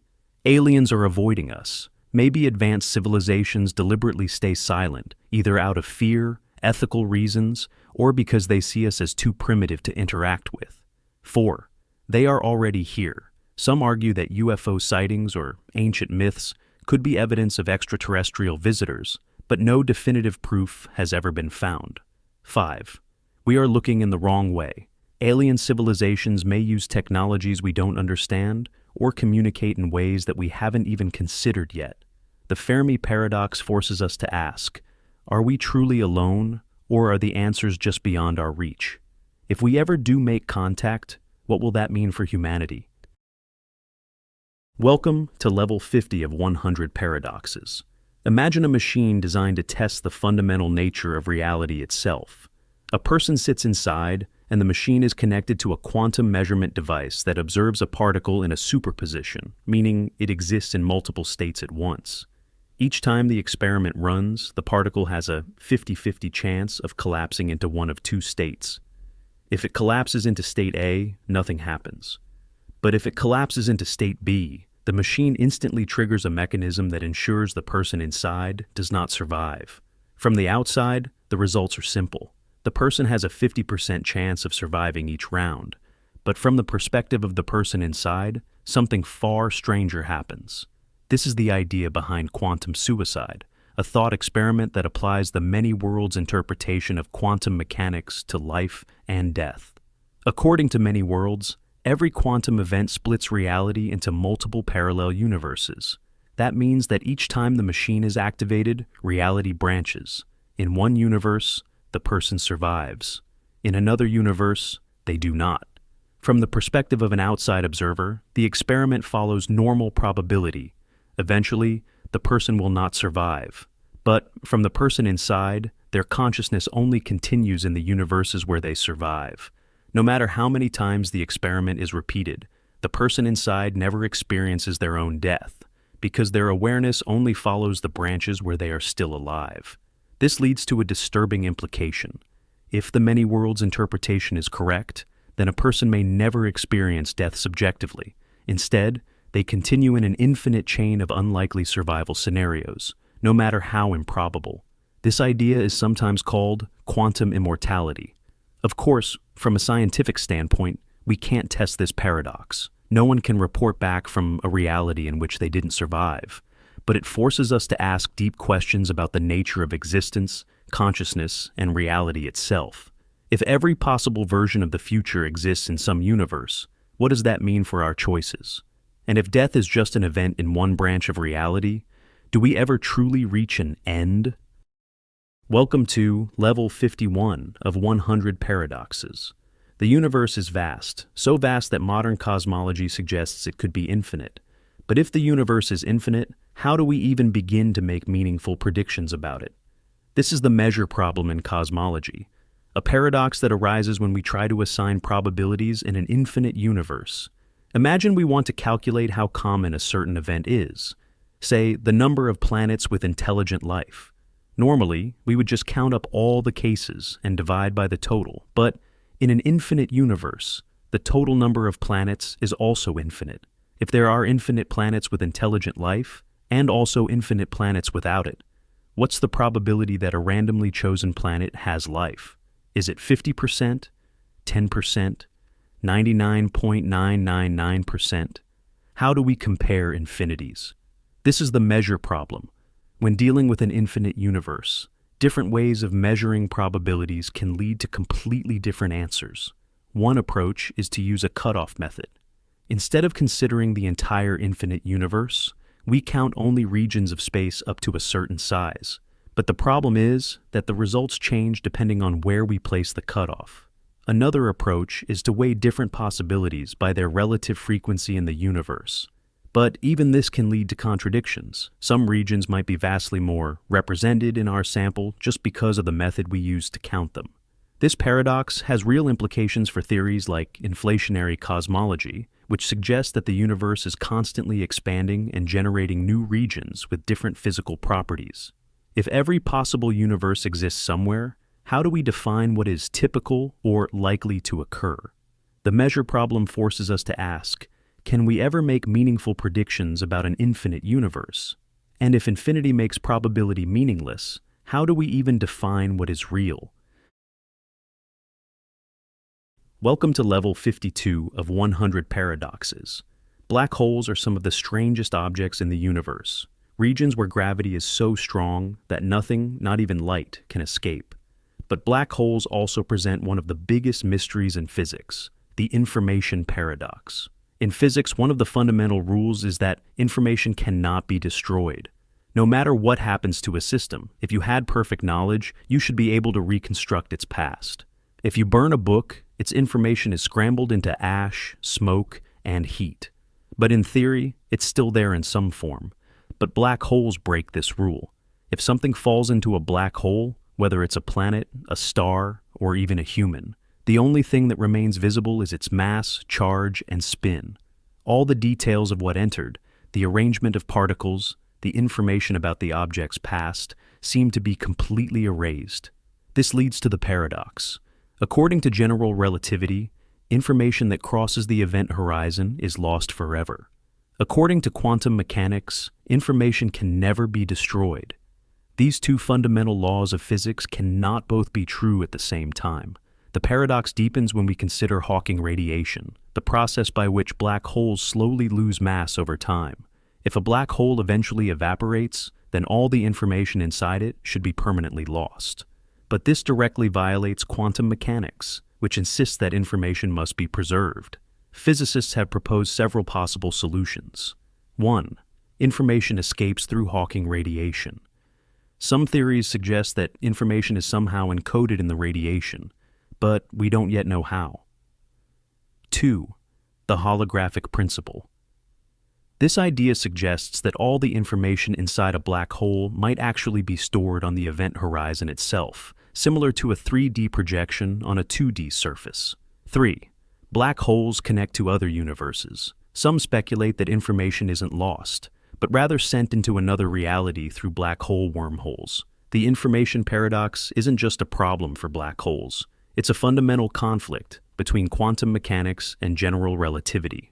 Solving it could lead to a deeper understanding of space, time, and the true nature of reality. Welcome to Level 53 of 100 Paradoxes.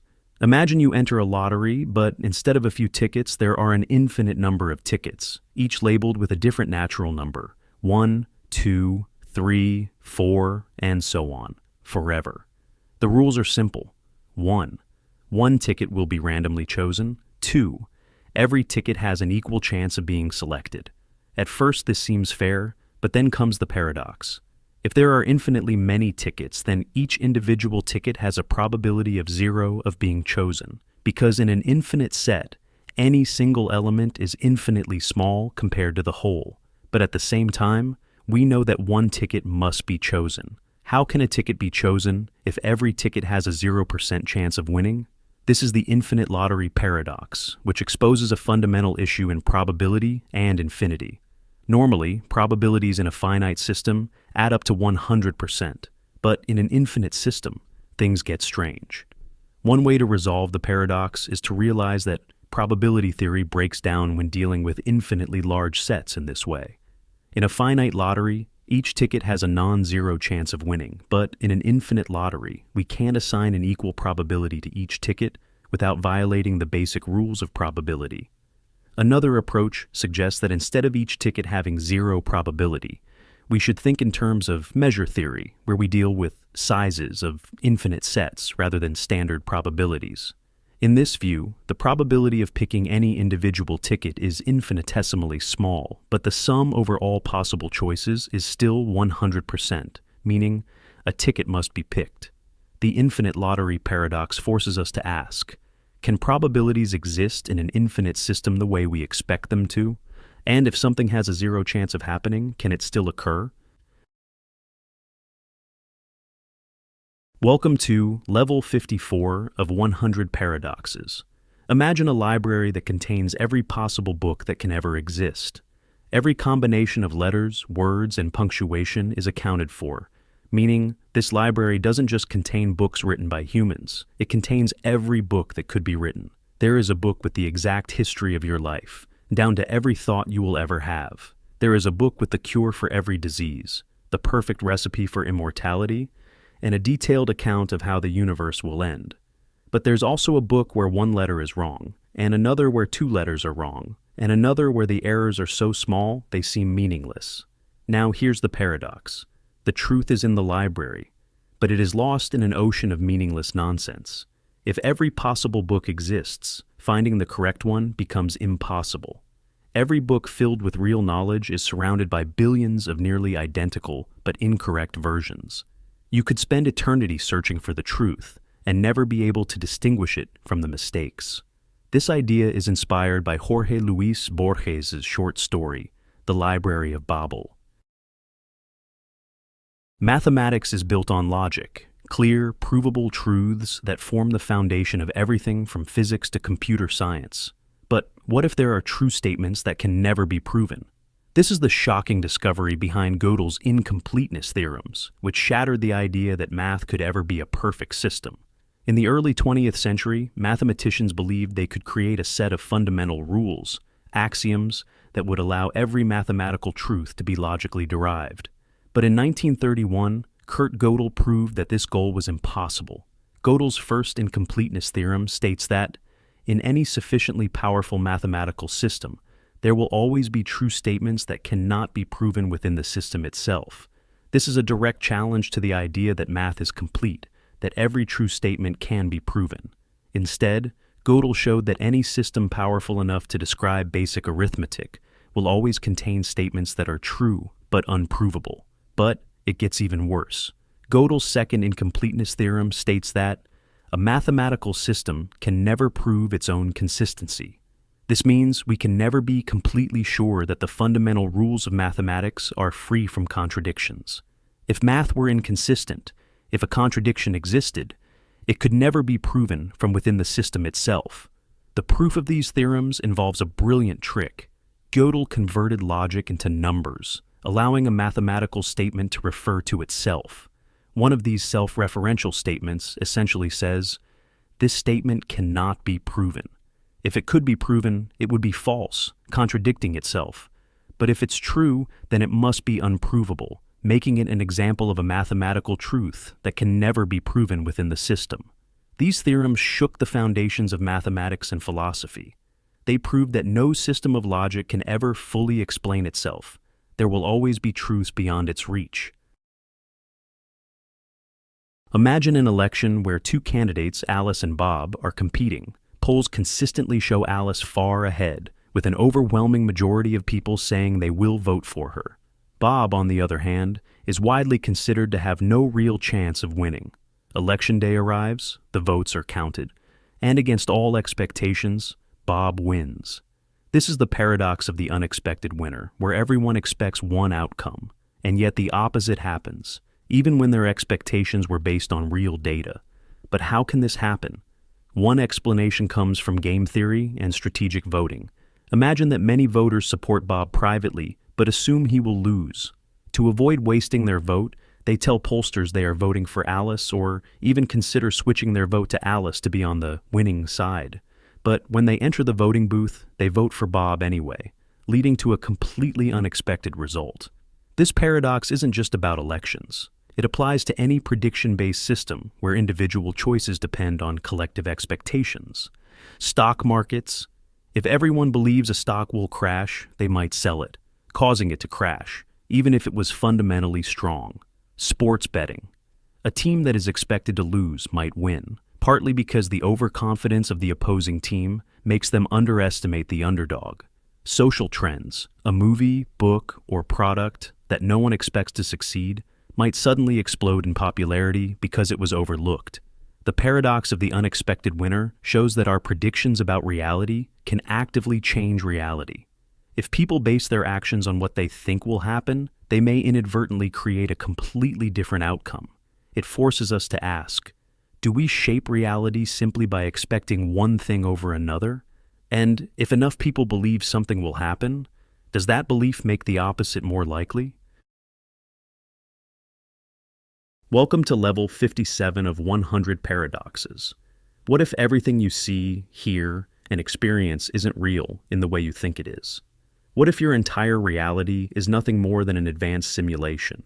This is the simulation hypothesis, the idea that we may be living inside a computer-generated reality created by a far more advanced civilization or intelligence.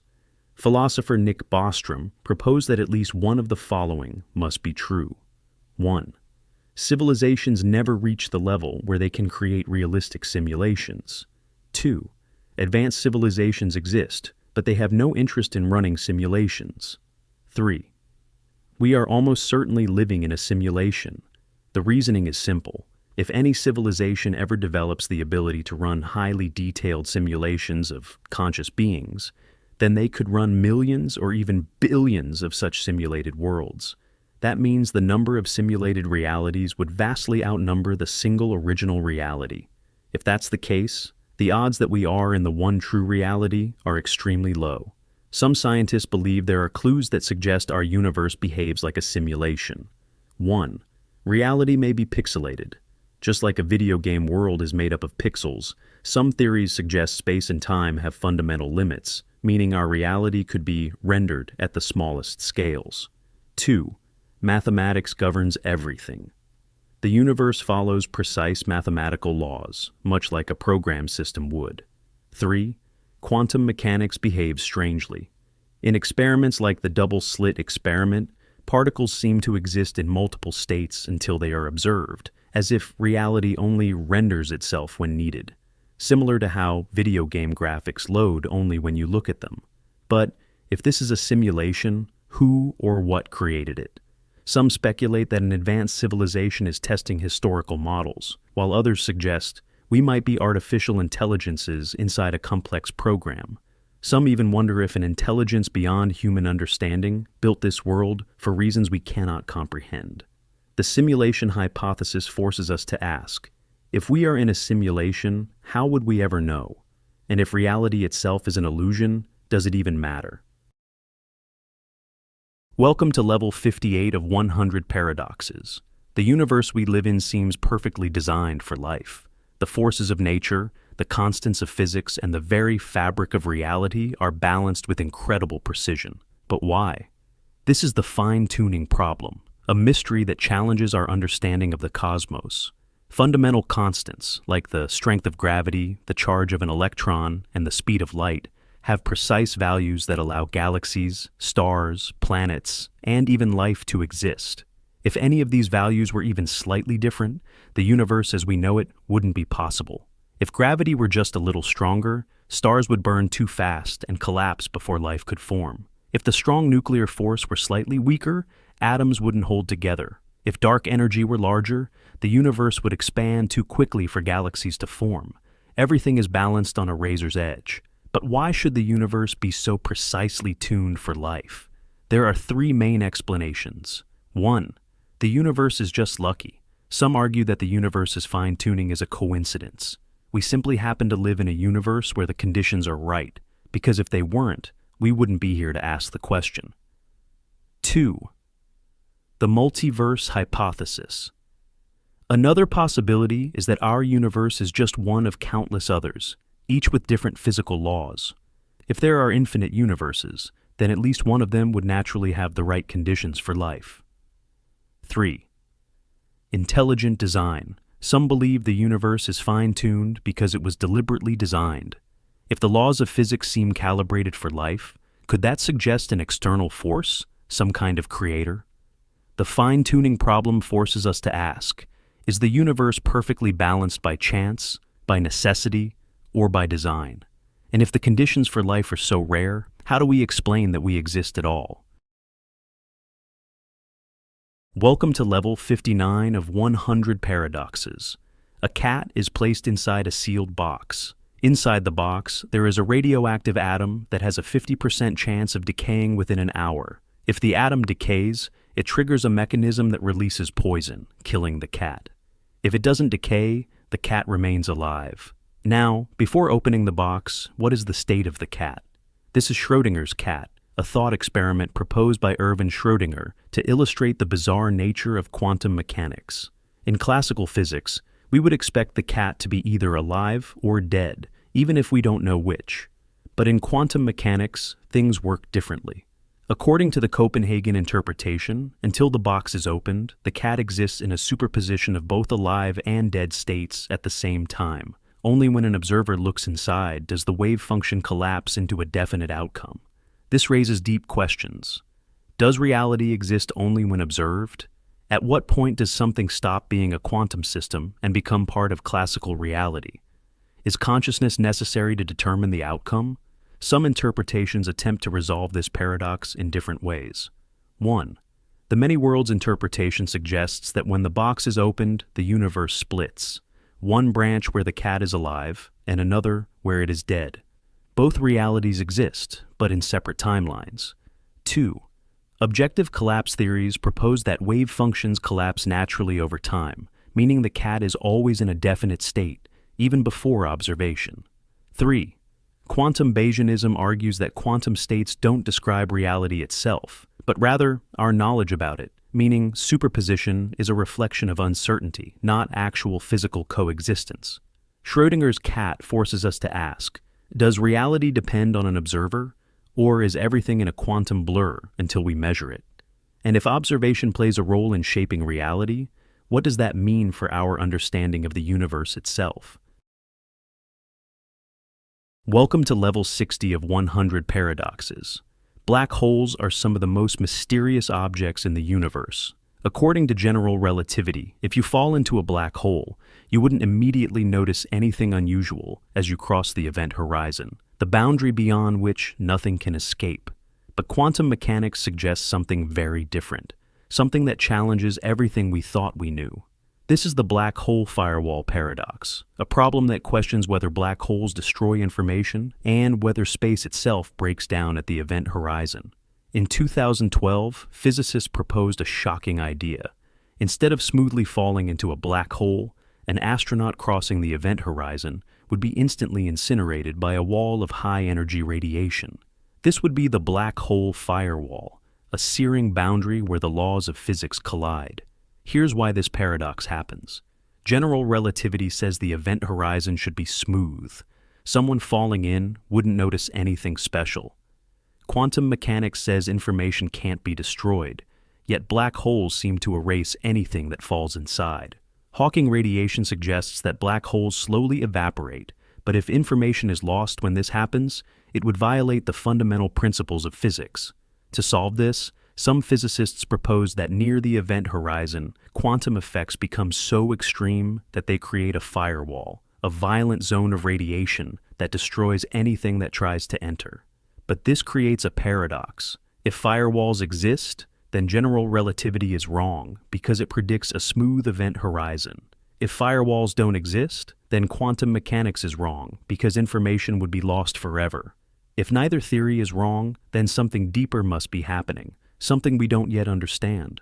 Some scientists suggest that black holes store information on their event horizon like a hologram, allowing information to escape through Hawking radiation. Others think space itself may be rearranging in a way that prevents contradictions. Welcome to level 61 of 100 paradoxes. The universe is vast, filled with countless galaxies, stars, and planets. But what if everything you see, including your own mind, is just a random fluctuation in the fabric of reality? This is the Boltzmann brain paradox, a problem that challenges our assumptions about existence itself. In the late 19th century, physicist Ludwig Boltzmann proposed that the universe is governed by thermodynamics, where entropy, or disorder, naturally increases over time. But in an infinite universe, random fluctuations should occasionally create temporary pockets of order. Most scientists assume that the universe formed from one of these fluctuations, leading to the Big Bang and the vast cosmos we see today. But here's where the paradox appears. If random fluctuations can create complex structures, then it should be far more likely to form something much simpler than an entire universe, like a single self-aware brain, complete with false memories of a reality that never existed. If the universe is truly infinite, then Boltzmann brains, randomly appearing conscious minds, should vastly outnumber real, evolved beings like us. That means, statistically, it is more likely that you are a Boltzmann brain than a real person living in a real history. Everything you think you remember, your past, your life, even the universe itself, could be an illusion created in a brief, spontaneous moment of order before dissolving back into chaos. This paradox challenges the very nature of existence. If the laws of physics predict that random consciousnesses are more common than real observers, then why do we see a stable, structured universe instead of a fleeting hallucination? Some scientists argue that Boltzmann brains are a flaw in how we understand probability in an infinite universe. Others suggest that any theory predicting an observer more likely to be a solitary brain than part of a real universe must be fundamentally wrong.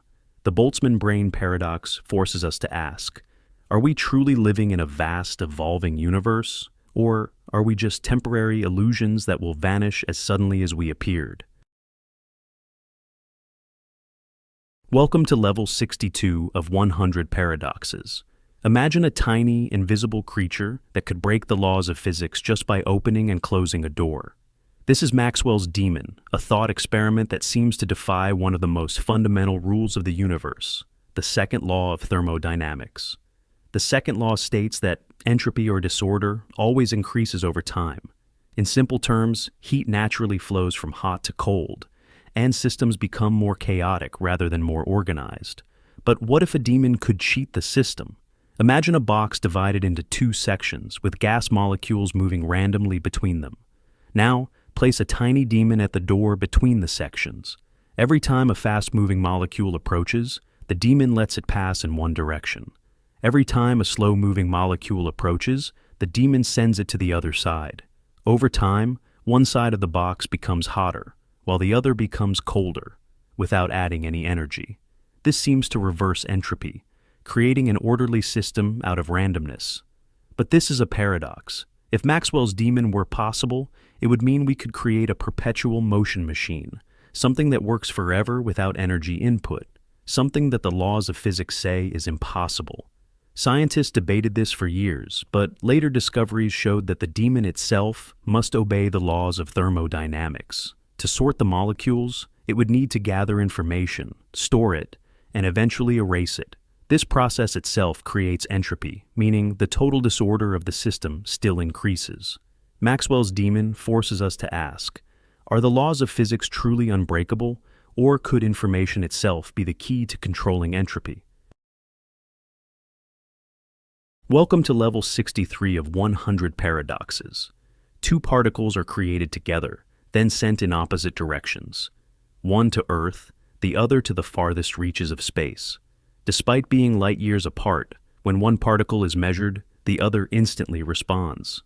This is quantum entanglement, a phenomenon so strange that Einstein called it spooky action at a distance. In classical physics, information takes time to travel, limited by the speed of light. But in quantum mechanics, entangled particles seem to communicate instantly, no matter how far apart they are. Here's how the paradox works. 1.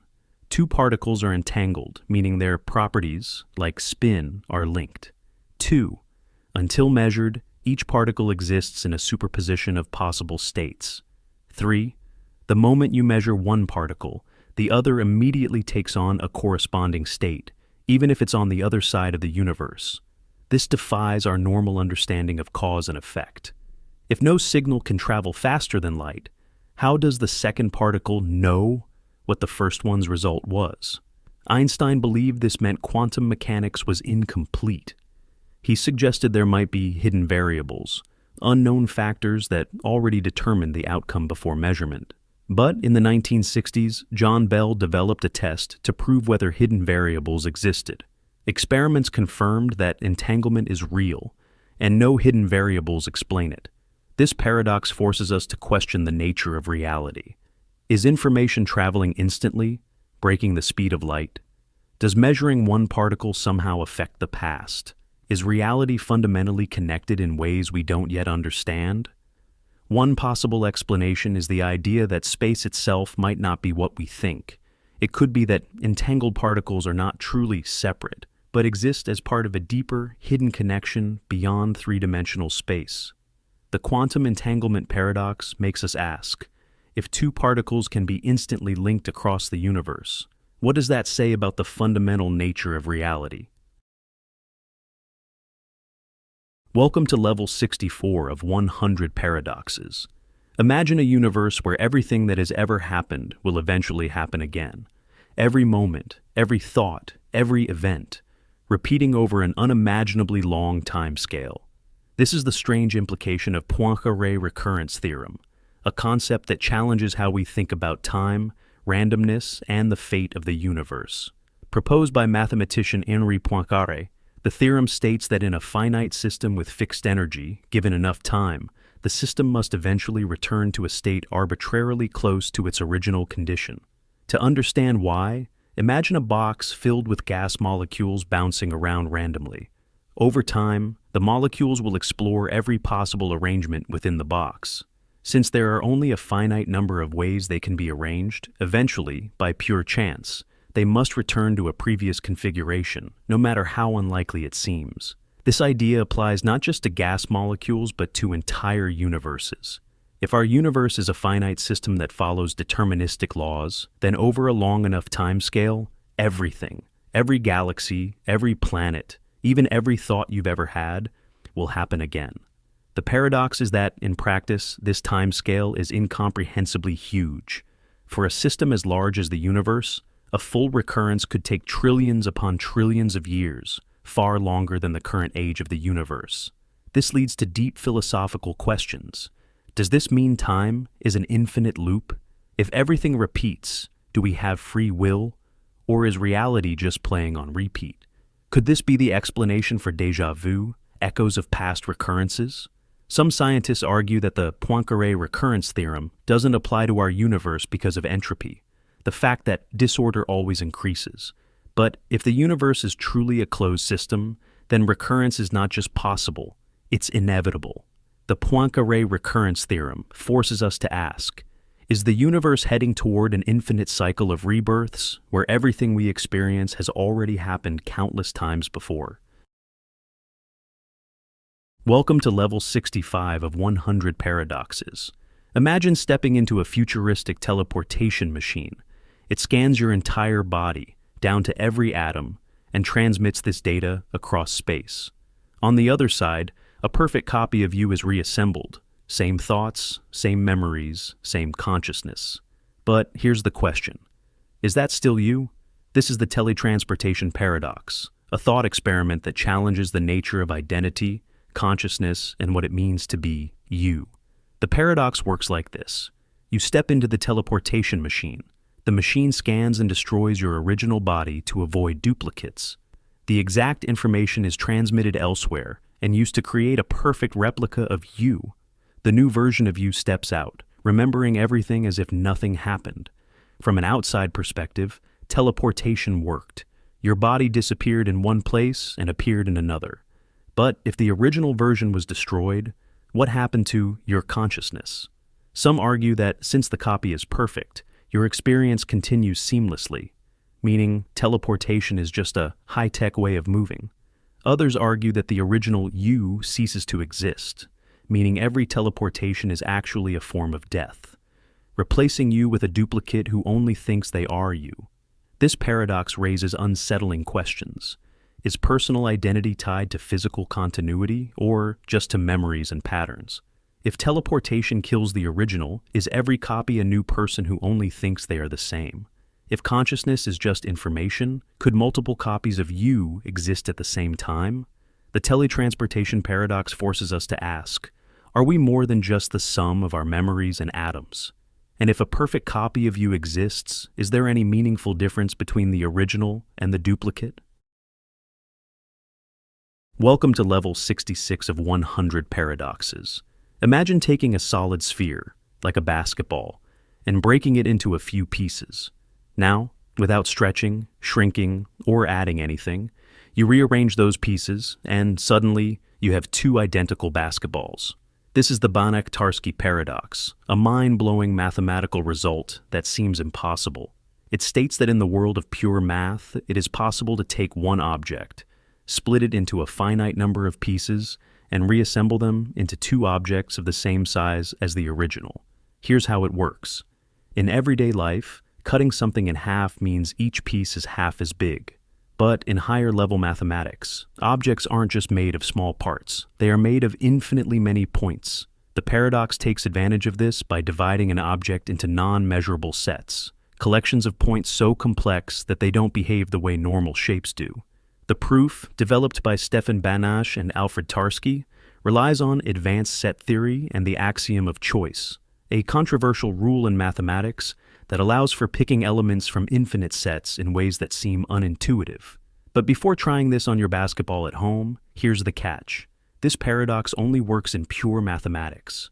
In the real world, physical objects are made of atoms, and you can't separate them into infinitely complex sets. It challenges our basic ideas of size and volume. In normal geometry, when you cut an object, the total volume stays the same. But the Banach-Tarski paradox suggests that, mathematically, volume can be doubled. It suggests that infinity doesn't follow normal logic. If space itself were infinitely divisible in reality, could something like this actually happen on a cosmic scale? The Banach-Tarski paradox forces us to ask, if mathematical logic allows objects to duplicate, does that mean our understanding of space and matter is incomplete? And if infinity plays by different rules, what else might be possible in the world of pure mathematics? Welcome to level 67 of 100 paradoxes. Imagine trying to walk across a room. Before you reach the other side, you must first get halfway there. Then, before you can reach the end, you must travel half of the remaining distance. Then, half of that. And so on. Forever. This is Zeno's dichotomy paradox, a problem that suggests motion should be impossible. The logic is simple. To move from point A to point B, you must first get halfway. But before you reach that halfway point, you must first get halfway to halfway. No matter how close you get, there will always be another halfway point left to reach. Since there are infinite halfway points, it seems like you will never actually reach your destination. But in real life, people walk across rooms, arrows hit targets, and motion happens all the time.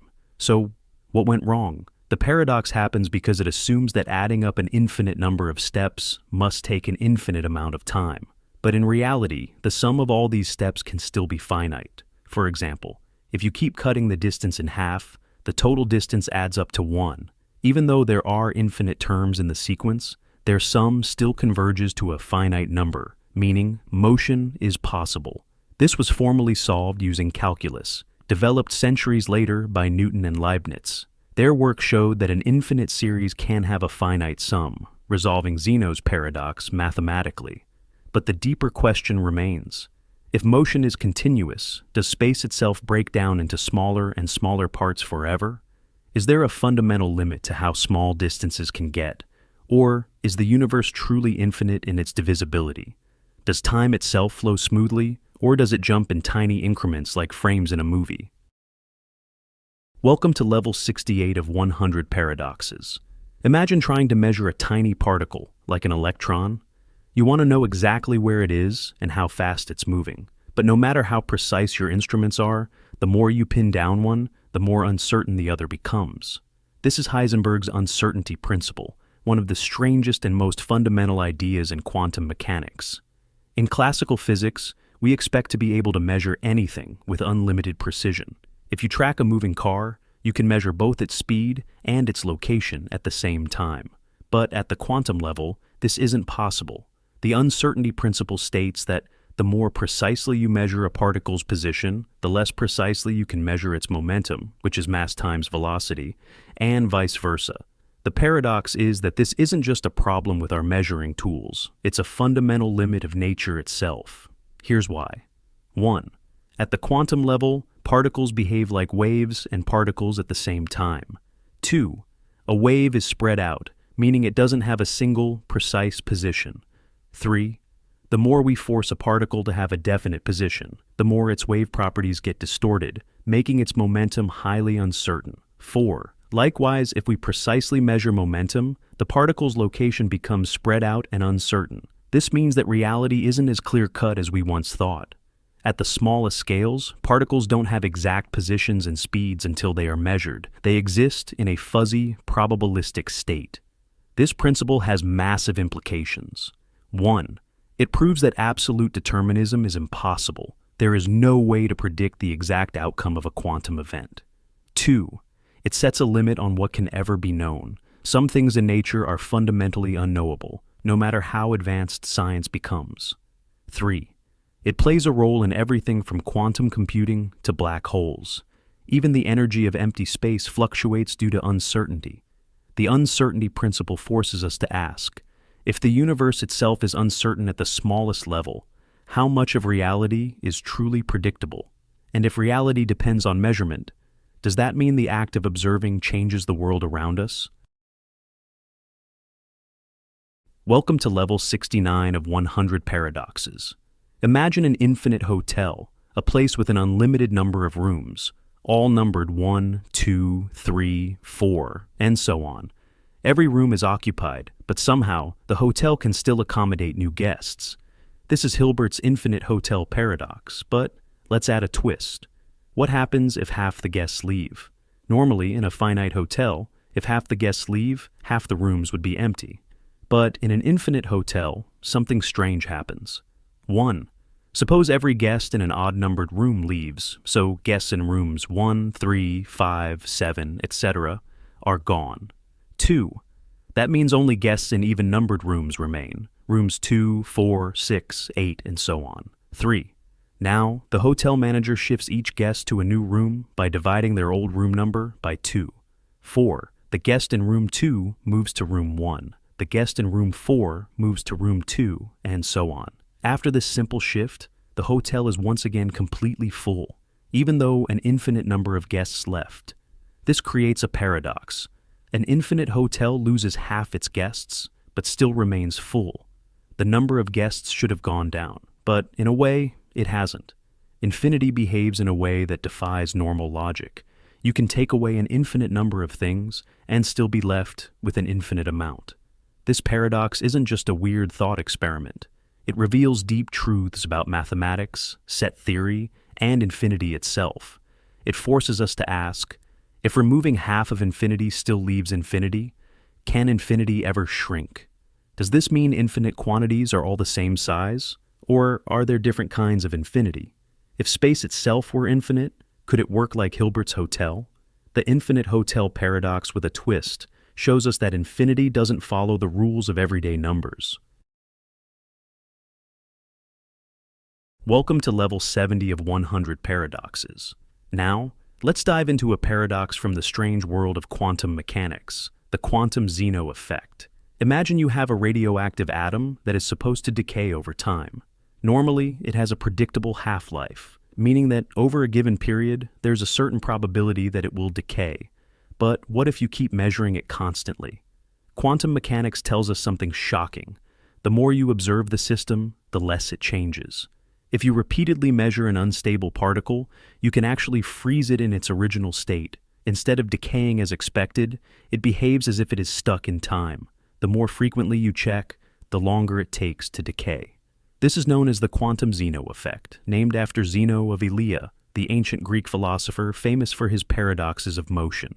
Just like Zeno's paradoxes suggested that motion might be an illusion, the quantum Zeno effect suggests that change itself can be stopped just by the act of observation. But how does this work? It all comes down to the fundamental principle of quantum mechanics, the wave function. Before measurement, a quantum system exists in a superposition of multiple possible states. But the moment you measure it, the wave function collapses into a single definite state. Now, if you keep measuring the system rapidly, you are constantly forcing the wave function to collapse before it can evolve into a new state. As a result, the system remains frozen in its initial condition, preventing it from changing. This effect has been experimentally confirmed in physics labs. Scientists have been able to slow down or even completely halt atomic decay simply by increasing the rate of measurement. Welcome to level 71 of 100 paradoxes. Imagine uploading your mind into a computer, a perfect digital copy of your consciousness, complete with your thoughts, memories, and personality. The original you is still alive, but now a second version exists in a simulation. Now, here's the paradox. Which one is the real you? At first, the answer seems obvious. The original is real, and the copy is just data. But the copy thinks exactly like you, remembers your entire life, and believes it is the same person. Now, let's go further. What if, after the upload, the original version of you dies? Does your consciousness continue through the copy, or was you lost forever? Now, imagine the process is reversed. The digital copy is downloaded back into a new biological body, identical to your original self. Is this new version still you, or has a new person been created? This paradox exposes a major problem in identity and continuity. Are you just a pattern of information, or is your consciousness tied to a specific physical body? If a perfect copy of you can exist, does that mean you are no longer unique? If consciousness can be duplicated, does it prove that the idea of self is an illusion? One possibility is that identity is just an illusion of continuity. You feel like the same person from moment to moment, but there is no single, continuous you. Instead, you are just a process running on a biological machine. And if that process can run elsewhere, you still exist. Another perspective is that only the original experience's true consciousness and a copy, no matter how perfect, is nothing more than a simulation. Welcome to level 72 of 100 paradoxes. A man writes a simple sentence on a piece of paper. This sentence is false, or 2 plus 2 equals 5. At first glance, it seems like just another version of the liar paradox, where a sentence declares itself false, creating an endless contradiction. But this one is different. It adds an extra condition that makes the paradox even worse. If the sentence is true, then what it says must be correct. This sentence is false, or 2 plus 2 equals 5. But since 2 plus 2 does not equal 5, the first part must be true, meaning this sentence is false must be true. But that's a contradiction. If the sentence is false, then this sentence is false should be false. But that would make the whole sentence true because the second part, or 2 plus 2 equals 5, is still false. No matter how you look at it, the logic collapses into an infinite loop. Unlike the original liar paradox, where one sentence refers to itself, this version introduces an unrelated mathematical fact, making it harder to dismiss as a simple self-referential trick. This paradox, known as the liar's revenge, raises disturbing questions. Can truth and falsehood exist in a single statement at the same time? Does this mean some statements cannot be classified as either true or false? If logic itself can lead to paradox, does that mean it has limits? Some philosophers and logicians argue that statements like this reveal fundamental gaps in our understanding of truth, suggesting that reality may not be as black and white as we assume. Others believe paradoxes like these show the need for a new system of logic that allows for statements that are neither true nor false, but something in between. The liar's revenge forces us to ask, if contradictions like this can exist, how much of what we assume to be logical truth is actually stable? And if truth itself can be paradoxical, what does that mean for everything we believe to be real? Welcome to level 73 of 100 paradoxes. Imagine you're playing a game where the goal is simple. Follow the rules and make a move until the game ends. Most games, like chess or tic-tac-toe, are finite, meaning they always reach a conclusion. But now, let's define a new game called hypergame. On your turn, you can either choose to end the game or pick any well-defined game to play. If you choose a game, the players must finish it before returning to hypergame, where the next player makes their choice. At first, this seems completely normal, but here's where the paradox appears. If hypergame is a well-defined game, then you must be able to pick any well-defined game, including hypergame itself. Now, the game never truly ends. The first player picks hypergame again. The next player also picks hypergame. This can continue forever, meaning hypergame is an infinite game. But this is a contradiction, because by definition, hypergame was supposed to be a well-defined game, meaning it should always end. Instead, it creates a paradox by allowing itself to be picked, forming an infinite loop that never resolves. This paradox exposes deep problems in self-reference and recursion. Can a game truly contain itself? If so, what prevents an infinite loop? Does the definition of a game break down when it allows infinite recursion? Are there limits to what we can call well-defined? This is similar to Russell's paradox in set theory, where a set that contains all sets leads to contradictions. Likewise, hypergame seems to be both a finite game and an infinite one at the same time. Welcome to level 74 of 100 paradoxes. Imagine you're watching a security camera feed showing a quiet street. Nothing is happening, so you look away for a few seconds. When you look back, you see that a car has appeared on the screen. Here's the question. Did the car appear while you weren't watching, or did it only exist once you looked again? This is the observer's dilemma, a paradox that plays with the nature of reality, time, and perception. It asks, does something exist when it isn't observed, or does observation itself create reality? At first, this seems like a simple issue. Of course, the car existed even when you weren't looking. But this paradox goes deeper. In quantum mechanics, the famous double-slit experiment shows that particles behave differently depending on whether they are observed. When unmeasured, they act like waves, existing in multiple states at once. When observed, they collapse into a definite position. In philosophy, Berkeley's idealism suggests that reality only exists when it is perceived. If no one is looking at the moon, does it still exist? Or does the act of perceiving bring it into being? In theoretical physics, some interpretations of reality suggest that time and space themselves may not exist independently of observation. The universe might only take on a definite form when measured. This paradox raises unsettling questions. If something isn't observed, can we ever be sure it exists? If observation affects reality, does that mean the world is shaped by our awareness? Does time itself move forward when unobserved? Or is it just an illusion created by the act of looking? Some physicists suggest that the universe might function like a giant quantum system, only solidifying into a definite state when measured. Others argue that reality is always there, but we only experience a fraction of what truly exists. The observer's dilemma forces us to ask, is the world around us truly independent, or do we play a larger role in shaping reality than we realize? Welcome to level 75 of 100 paradoxes. Imagine a machine that can erase specific memories from your mind, leaving everything else untouched. You decide to erase the memory of using the machine itself. Now, here's the paradox. If you don't remember using the machine, did you ever actually make the decision to erase your memory? This is the memory erasure paradox, a thought experiment that challenges the nature of free will, identity, and decision-making. At first, it seems simple. You made the choice, erased the memory, and moved on. But if you no longer remember making the choice, then, from your perspective, the event never happened. 1.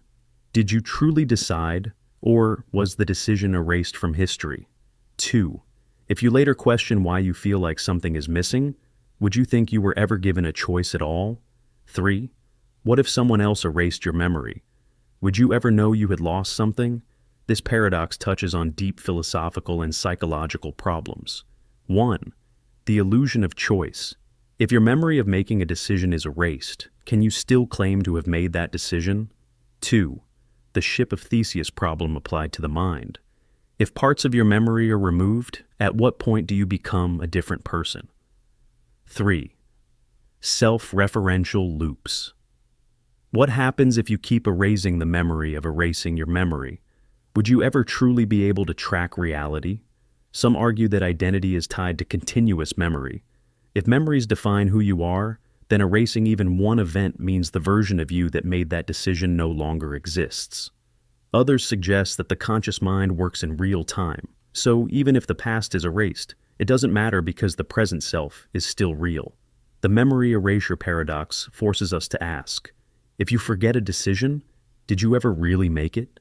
And if your memories define you, what happens when parts of your past are erased forever? Welcome to level 76 of 100 paradoxes. Imagine you flip a coin, but before you see the result, you take a pill that erases your memory of flipping it. A friend sees the result and tells you afterward, you flipped the coin, but you don't remember it. What do you think the outcome was? Logically, the coin still landed on heads or tails, just like any normal flip. But from your perspective, you have no evidence that the coin flip even happened at all. Now, here's the paradox. If you assume the flip happened, the probability should be 50-50, heads or tails. But if you have no memory of flipping the coin, do you have any reason to believe the event happened at all?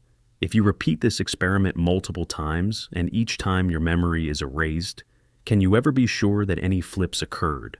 This paradox combines ideas from probability, memory, and perception. Probability without evidence. If you have no memory of an event, should you still assign it the same probability as if you remembered it? Self-consistency in time. If the past leaves no impact on your mind, does it still exist for you? Infinite regress of forgotten events. If every time you flipped a coin, your memory was erased, would you ever be able to confirm that a single coin flip happened? This paradox is similar to Sleeping Beauty, but with a crucial difference. Instead of questioning probabilities based on repeated awakenings, it questions whether forgotten events can even be meaningfully assigned probabilities at all. Some philosophers argue that the past is real, regardless of memory. Just because you forget something doesn't mean it didn't happen. Others suggest that personal experience is what defines reality. So if you don't remember flipping the coin, it may as well have never happened to you.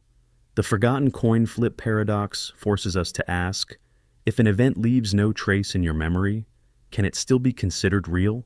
And if all your past decisions were erased, would you still be the same person? Welcome to level 77 of 100 paradoxes. Mathematics is supposed to be precise, logical, and free from contradictions. But what if infinity itself refuses to behave the way we expect? This is Skollem's paradox, a mind-bending problem in set theory that challenges how we understand numbers, size, and even reality itself. In mathematics, there is a concept called countable infinity. This is the kind of infinity that includes all the natural numbers, 1, 2, 3, 4, and so on, forever. Even though this set is infinite, we can still list the numbers one by one. Then there is uncountable infinity, which is even larger. The real numbers, like pi, e, and irrational numbers, form an uncountable set, meaning there are more real numbers than there are natural numbers, even though both sets are infinite. Mathematician Georg Cantor proved this by showing that no matter how you try to list real numbers, there will always be some missing. So far, so good. But here's where Skollem's paradox comes in. In formal logic, we can describe the set of real numbers using mathematical rules. However, a theorem called the Löwenheim-Skollem theorem says that if a mathematical system has an infinite model, then it must also have a countable model, one where everything still works logically, but the uncountable real numbers somehow behave as if they are countable. This leads to a paradox. 1. The real numbers are uncountable. This is a fundamental mathematical fact. 2. But Skollem's theorem says that in some logical models, the real numbers can appear countable. 3. How can something be both countable and uncountable at the same time? This seems absurd. If a mathematical structure proves that uncountable numbers exist, how can we also create a logical system where those same numbers appear countable? Some mathematicians argue that this paradox isn't really a contradiction, but instead shows that formal mathematical descriptions can be tricky. Just because a model behaves a certain way, inside its own logic, doesn't mean it reflects the true nature of reality. Others suggest that it exposes deeper limits in how we define mathematical objects, questioning whether infinity itself is as rigid as we assume. Skollem's paradox forces us to ask, if math itself can describe an uncountable set as countable, how much of what we believe about numbers is just a result of the system we use? Welcome to level 78 of 100 paradoxes. Imagine standing in front of a bright light, casting a shadow on the wall. Now, imagine moving the light farther away. Your shadow gets bigger and stretches out, but it remains sharp and well-defined. Now, here's where the paradox begins. What if the light source were infinitely far away? Would your shadow become infinitely large? If so, does that mean your shadow is now covering the entire universe? At first, this might seem like a simple question about physics, but it reveals a deep paradox about infinity, perception, and existence. Shadows are cast when light is blocked by an object. If a light source is extremely far away, the shadow grows and spreads. But in an infinite universe, this leads to strange contradictions. If your shadow becomes infinitely large, does that mean it exists everywhere at once? Can something infinitely large still be called a shadow? Or has it become something else entirely? If light is needed for shadows, but light is infinitely distant, does the shadow even exist at all? This paradox isn't just a trick of the imagination, it ties into real questions in physics and philosophy. 1. The horizon problem in cosmology. If light takes time to travel, can any part of the universe truly see another part? 2. The nature of information spread. If a shadow grows infinitely, does it carry information forever, or does it fade into meaninglessness? 3. the concept of infinity in reality. If something stretches infinitely, is it still real in any meaningful sense? Some physicists argue that an infinitely large shadow doesn't make sense because shadows rely on contrasts. If everything is covered, is there really a shadow at all? Others suggest that infinity itself is an illusion, meaning that even though mathematics allows for infinitely large things, reality does not. The infinite shadow paradox forces us to ask, if something stretches across infinity, does it still exist as a single object, or does it dissolve into nothingness? And if a shadow can cover the entire universe, does that mean it is no longer a shadow at all? Welcome to level 79 of 100 paradoxes. Imagine you are given a 100% accurate prophecy of your future. The prophecy tells you exactly what will happen tomorrow, down to the smallest detail. But there's a catch. As soon as you read the prophecy, you will forget it. Now, here's the paradox. The future is predetermined, since the prophecy is always right. But you don't remember the prophecy, so you make decisions as if you don't know the future. If you don't know the future, are you still following a predetermined path, or are you acting freely? This is the forgotten future paradox, a thought experiment that challenges the relationship between determinism, free will, and memory. At first, it seems like free will still exists. Since you don't remember the prophecy, you experience choice as if you are making your own decisions. But since the prophecy is never wrong, that means every decision you make must align with it. Are you truly choosing, or just acting out a script? If forgetting the future still leads you to the same outcome, does knowing it even matter? Does memory determine free will, or does it only create the illusion of control? This paradox connects to deep questions in physics, psychology, and philosophy, quantum mechanics, and the block universe. If time is just another dimension, does that mean our future is already set, and we are just experiencing it step by step? Neuroscience of memory and identity. If you forget an event, does that mean it never affected you? How much of free will depends on remembering our choices? Predestination versus free will. If everything is already written but we can't remember it, does that mean we are both free and bound at the same time? Some argue that free will is an illusion, and whether or not we remember a choice, it was always going to happen.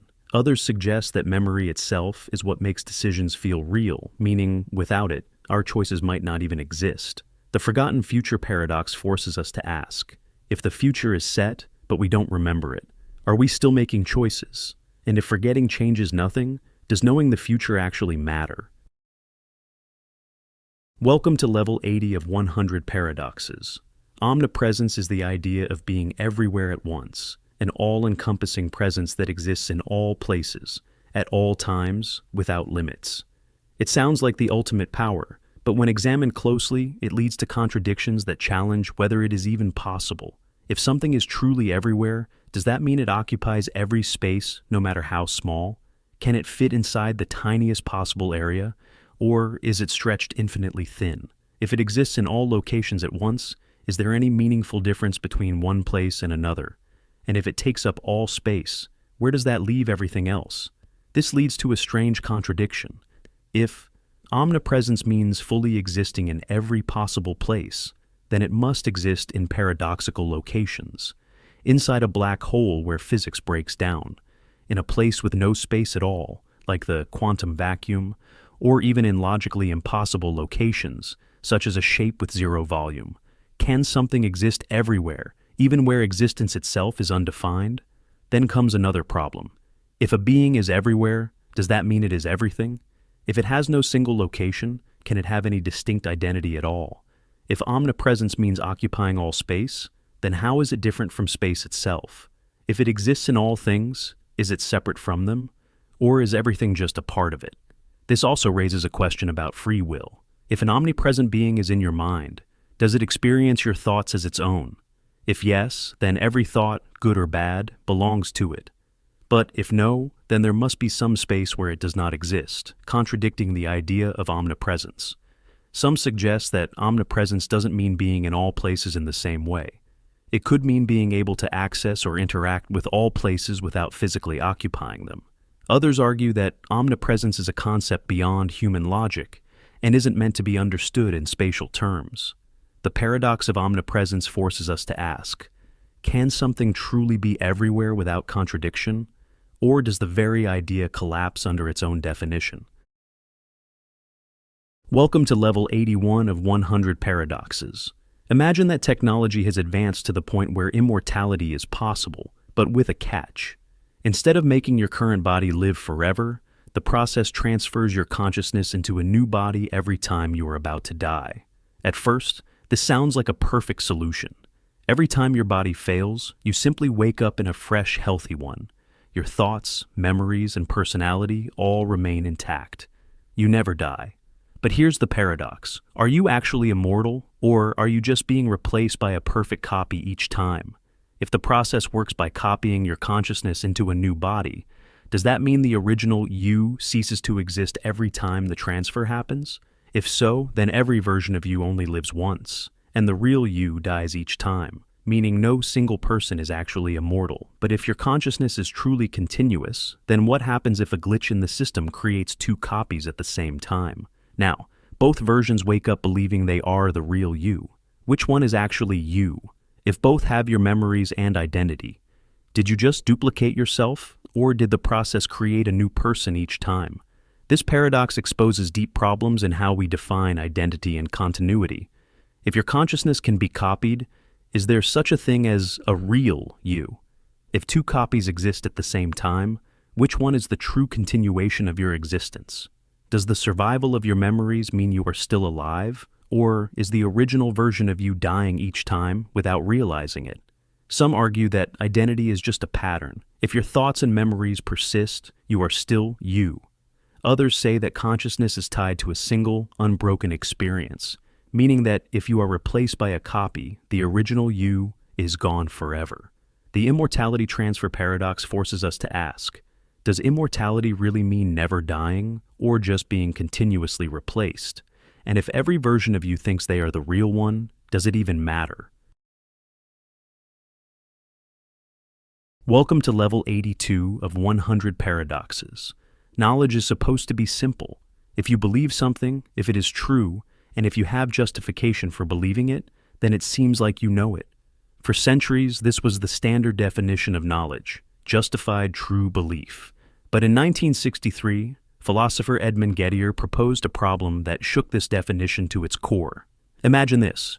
You're walking through a town filled with fake barns, hollow structures designed to look like real barns from the road. By chance, you look at the only real barn in the entire area and think, that's a barn. Your belief is true. It really is a barn. Your belief is justified. You saw it with your own eyes. But did you actually know it was a barn? Here's the problem. If you had looked at any other barn in the area, you would have been wrong. Your belief was true by accident, not because of any reliable reasoning. This is the Gettier problem. It proves that justified true belief is not enough for knowledge.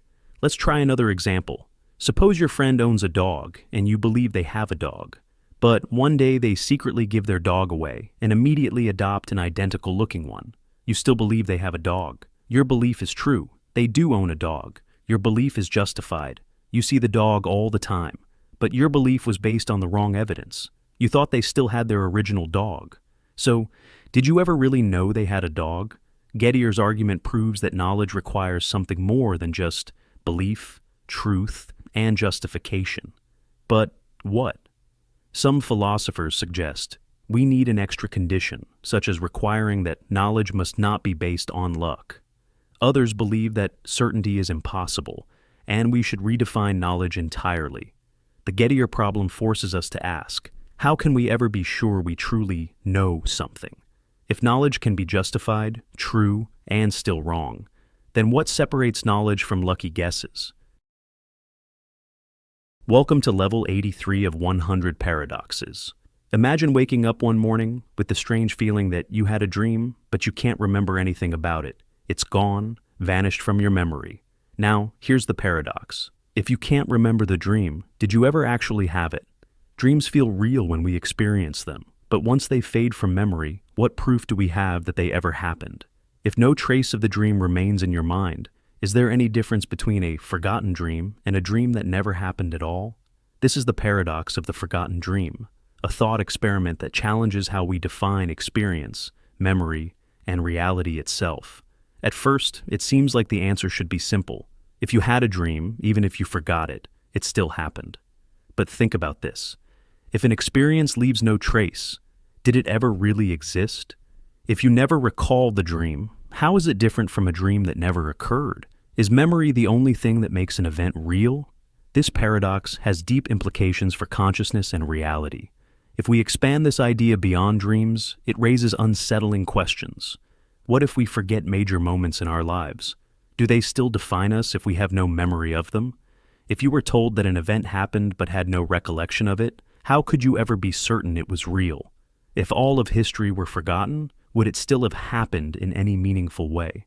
Some philosophers argue that memory is what makes an experience real.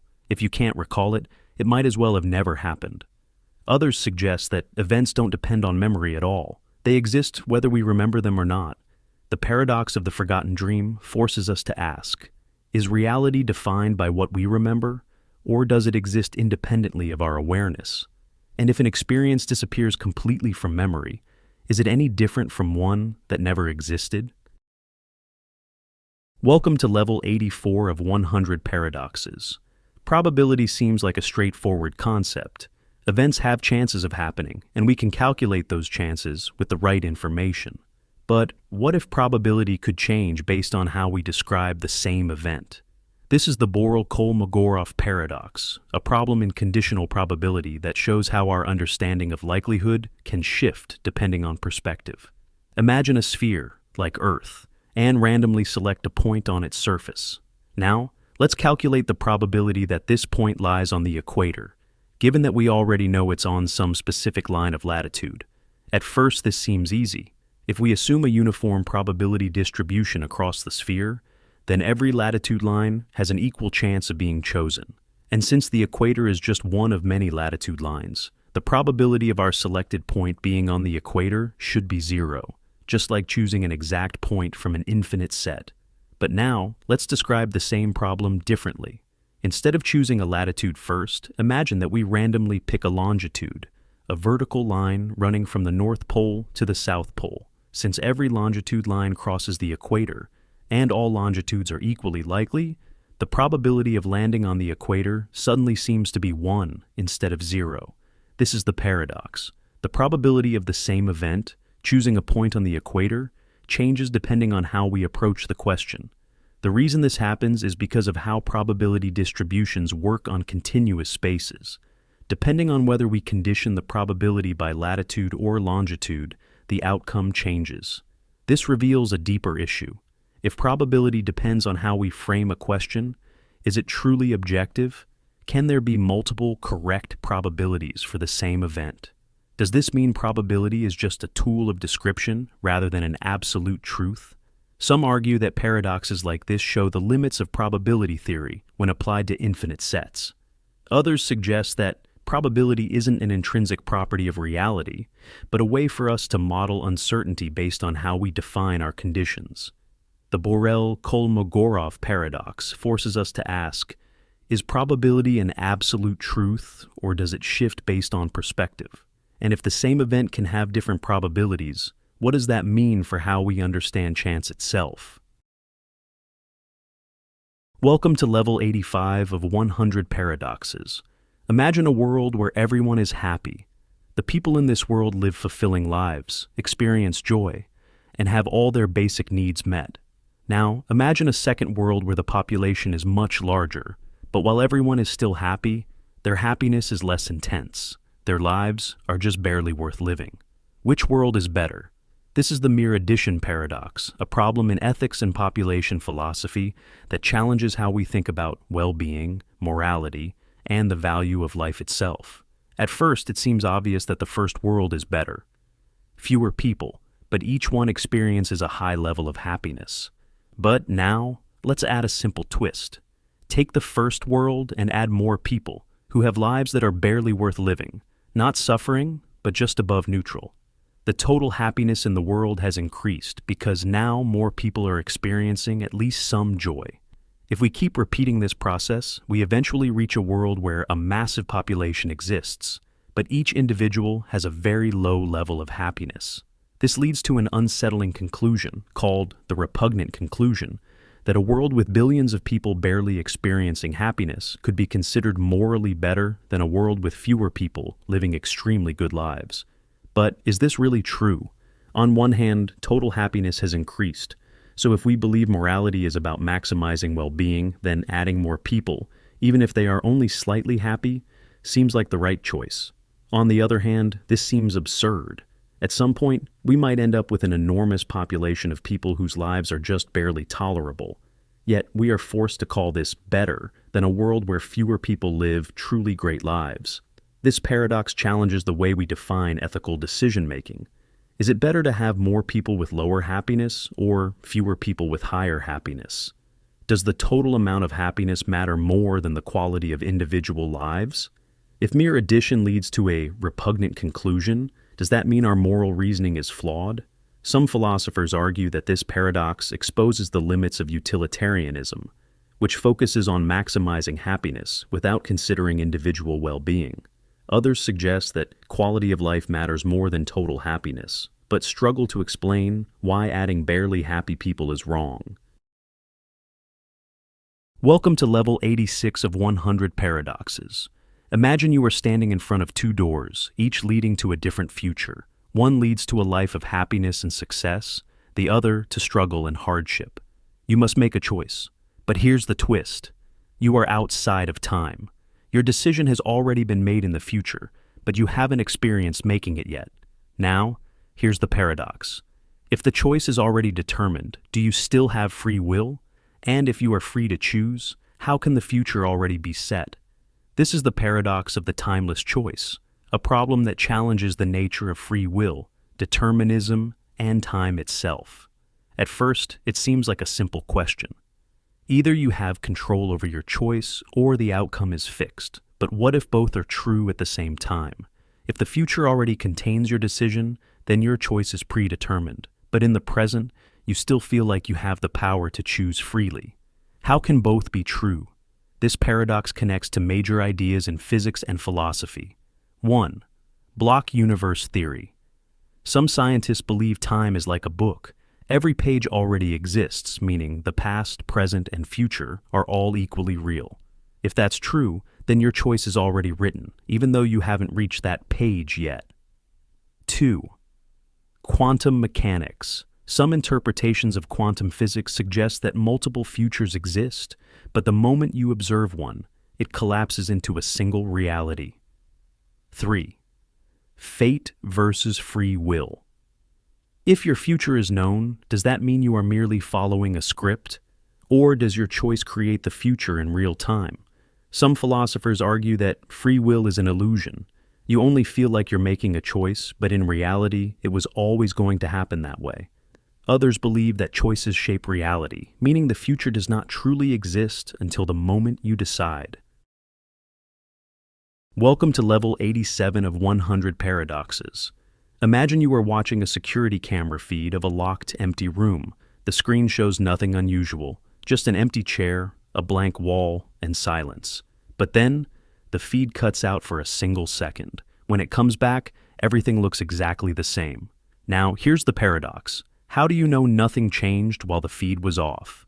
This is the observer vanishing paradox, a thought experiment that challenges how we define reality when we are not observing it. From your perspective, the room appears to be unchanged, but since you didn't witness that missing second, anything could have happened.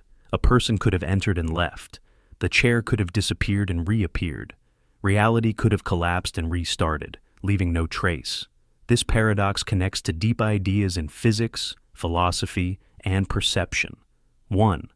Quantum mechanics and the observer effect.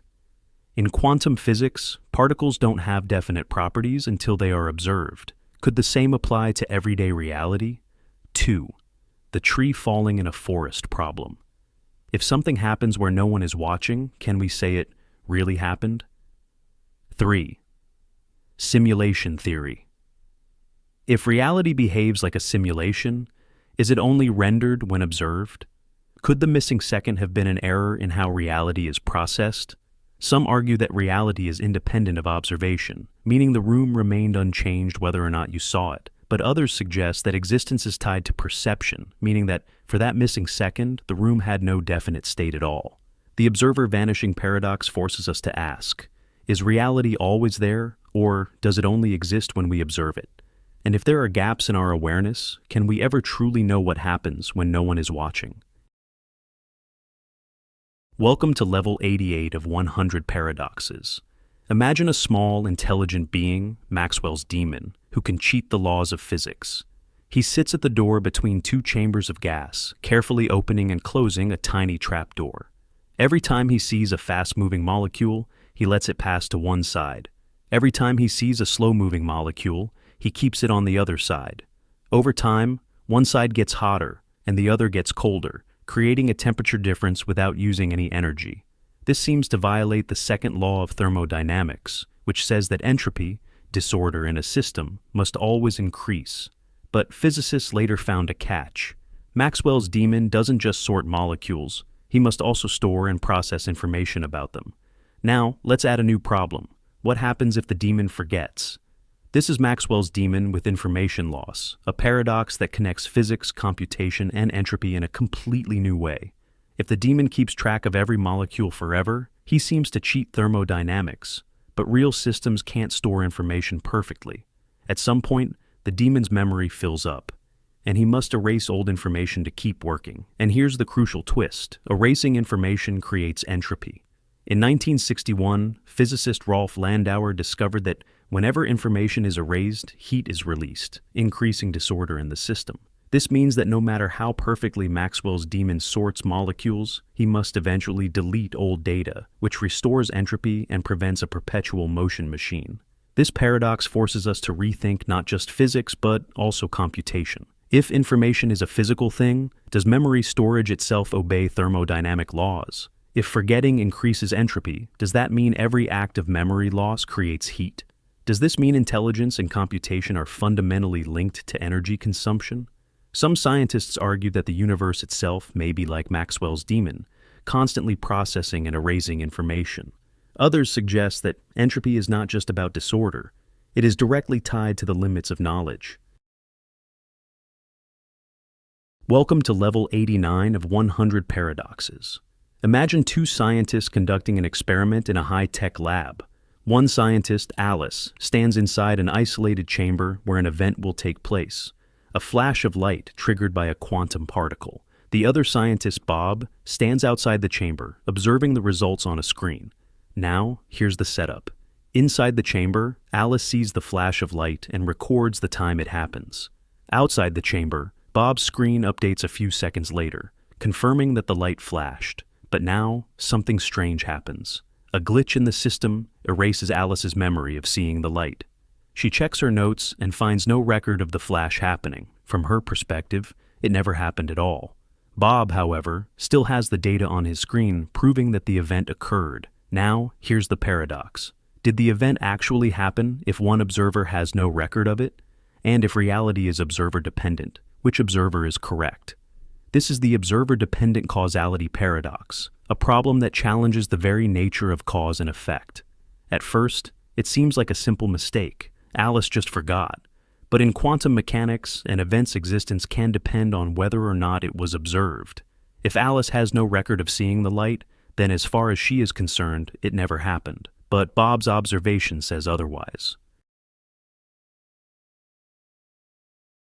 Welcome to level 90 of 100 paradoxes. Imagine watching a short video of people passing a basketball. Your task is simple.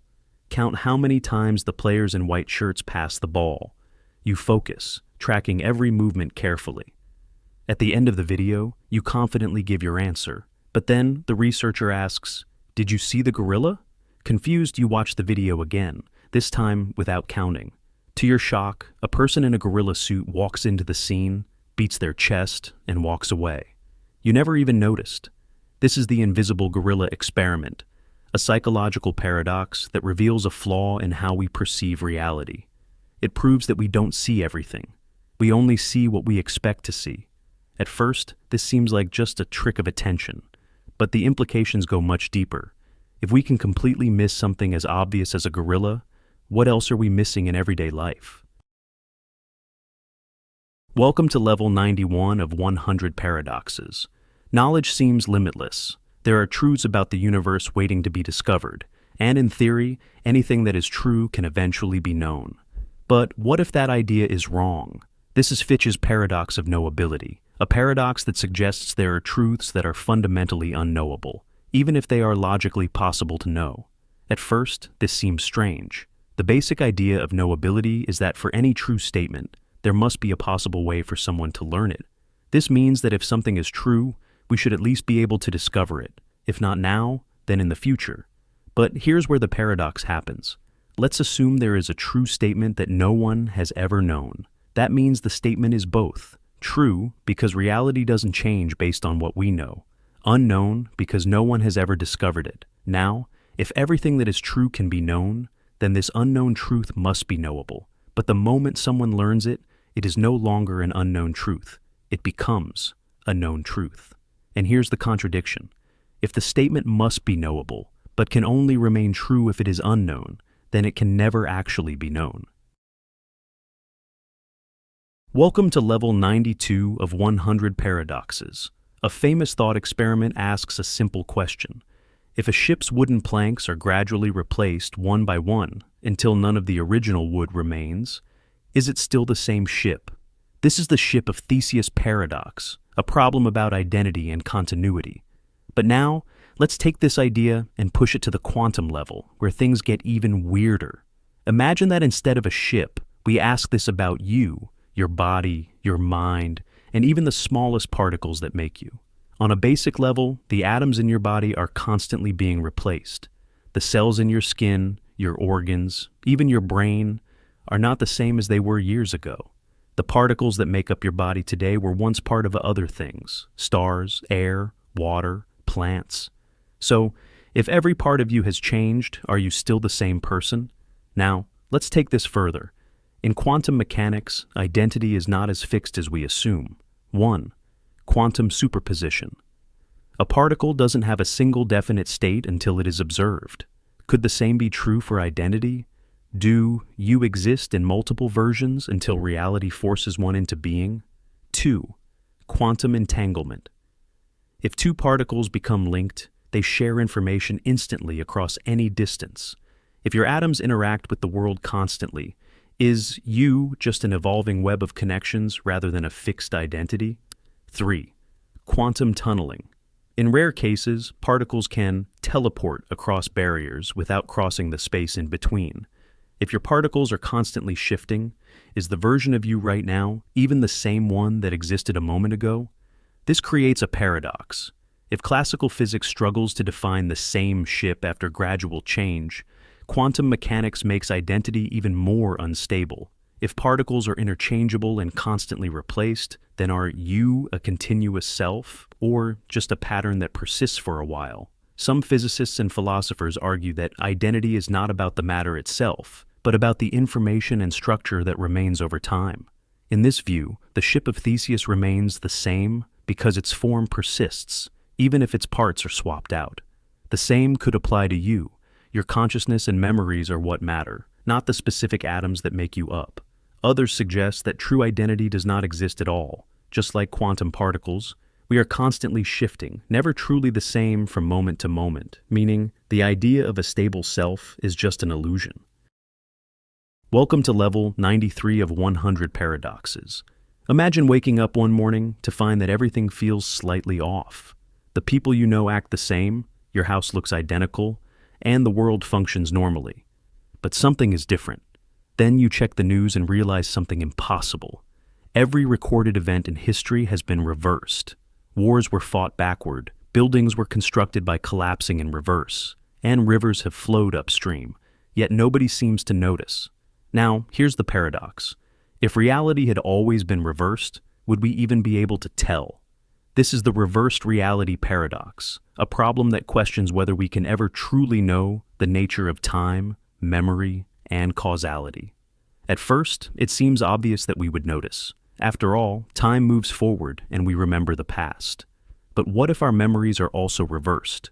If every event played backward but our memories updated to match, we would still believe time was moving forward. If cause and effect flipped, we would perceive them as normal because our understanding of before and after would also be reversed. If this reversal had always been the case, then there would be no way to compare it to anything else, meaning we would accept it as reality.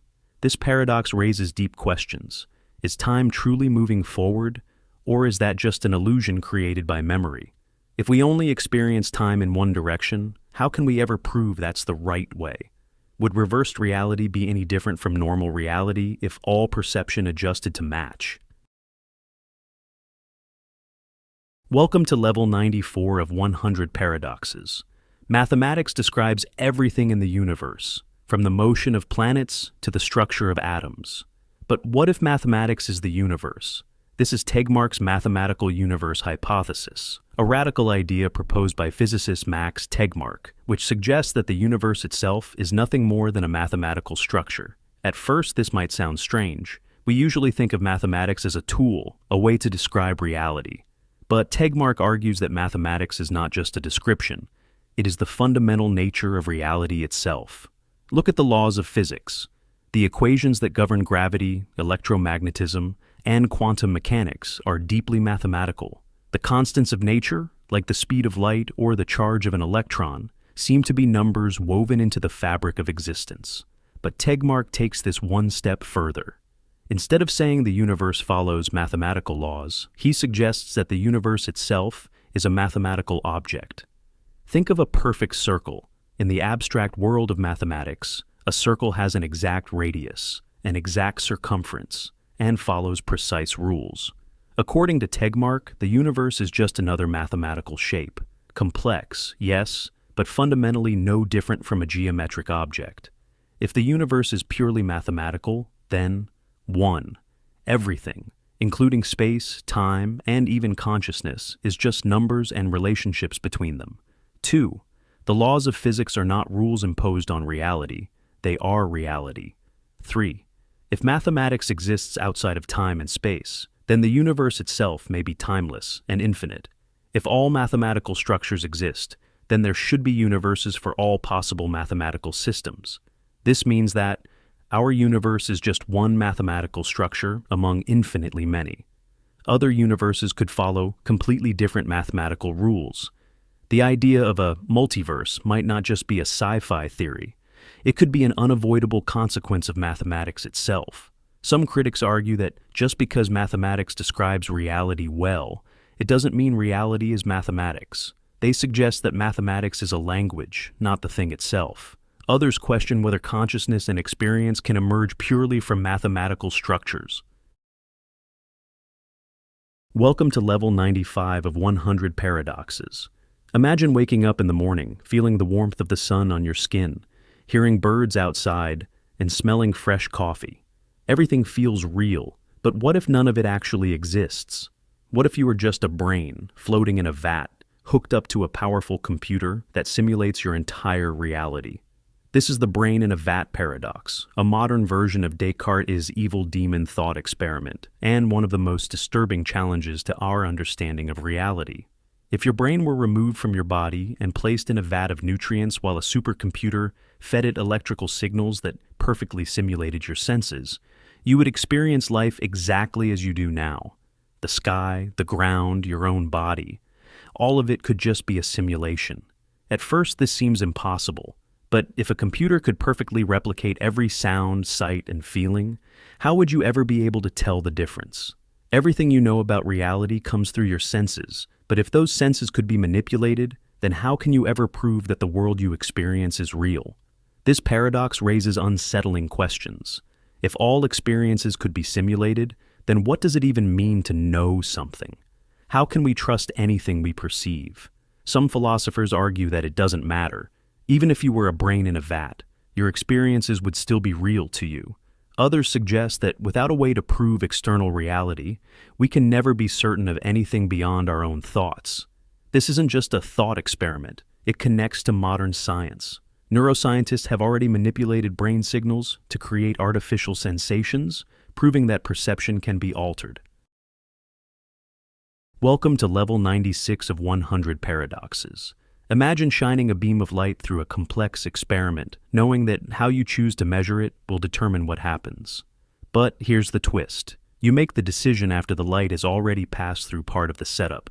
This is Wheeler's delayed choice paradox, a mind-bending thought experiment in quantum mechanics that suggests the past isn't fixed until we observe it. To understand how strange this is, we need to go back to the double-slit experiment. When light passes through two slits and is not observed, it behaves like a wave, interfering with itself and creating a pattern on a screen. But when we observe which slit the light goes through, it behaves like a particle, and the interference disappears.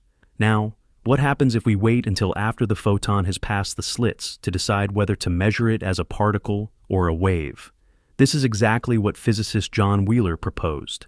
In the delayed choice experiment, a photon is sent toward a setup where it can take multiple paths. But instead of deciding how to measure it beforehand, we wait until after the photon has passed the decision point to determine whether we measure it as a wave or a particle.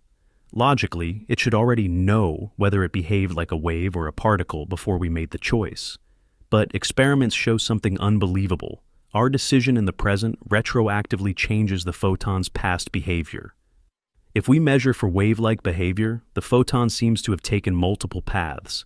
If we measure for particle-like behavior, it seems to have taken only one path, as if it had always been a particle. This raises unsettling questions about the nature of reality. Does the past only exist when we look at it? If our choices in the present can affect the past, what does that mean for causality itself? Some physicists argue that quantum events don't have definite properties until they are observed, meaning the past isn't real until we look at it. Others suggest that reality is fundamentally connected across time, meaning that what we call the past is just another part of the equation, waiting to be determined.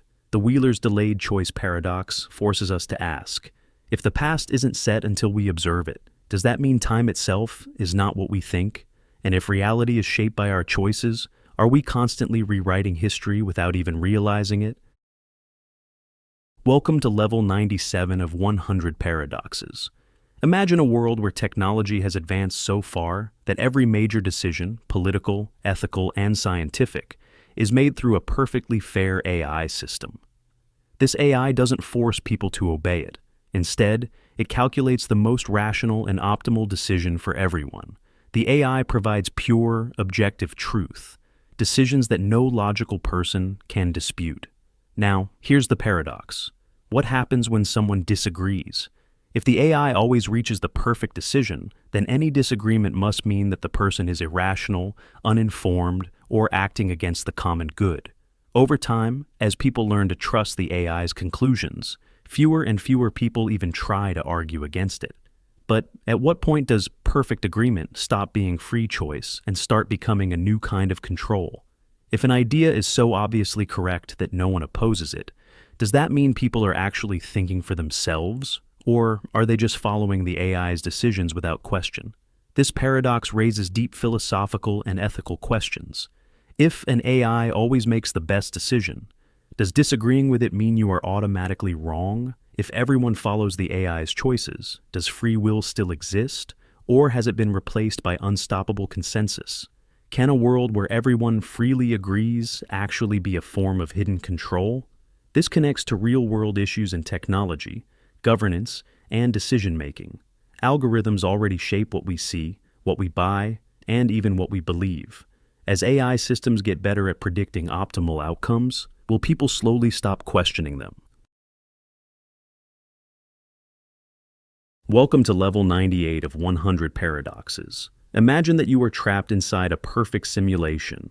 Every moment, every thought, and every action you take is part of a system designed to keep you inside. But you don't know it. To you, this world is all there is. Now, here's the paradox. If you were inside a perfect system that controlled your perception, how would you ever know? And if you did figure it out, how could you ever escape? This is the paradox of the observer's escape, a problem that suggests that if reality were designed to prevent you from realizing the truth, then even the idea of escaping might itself be part of the illusion. At first, it seems possible to break free. If something about reality felt off, glitches in perception, contradictions in physics, strange patterns, you could start investigating. But if the system were truly perfect, then it would control your perception completely, meaning even noticing a flaw would be impossible. It would generate explanations for anything unusual, preventing you from realizing the truth. If you ever got close to escaping, it could simply adjust your thoughts to make you forget you were questioning it in the first place.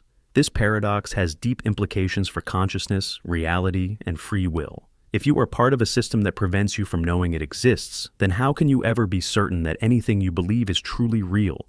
Even the concept of escaping could be an illusion, a carefully crafted way to make you think you have free will while keeping you inside the system. Now, take this idea further. Suppose you did manage to escape. How would you ever know that you weren't just inside a larger system, one designed to make you believe you had escaped? If every attempt at leaving simply places you inside a higher-level simulation, does escape even exist?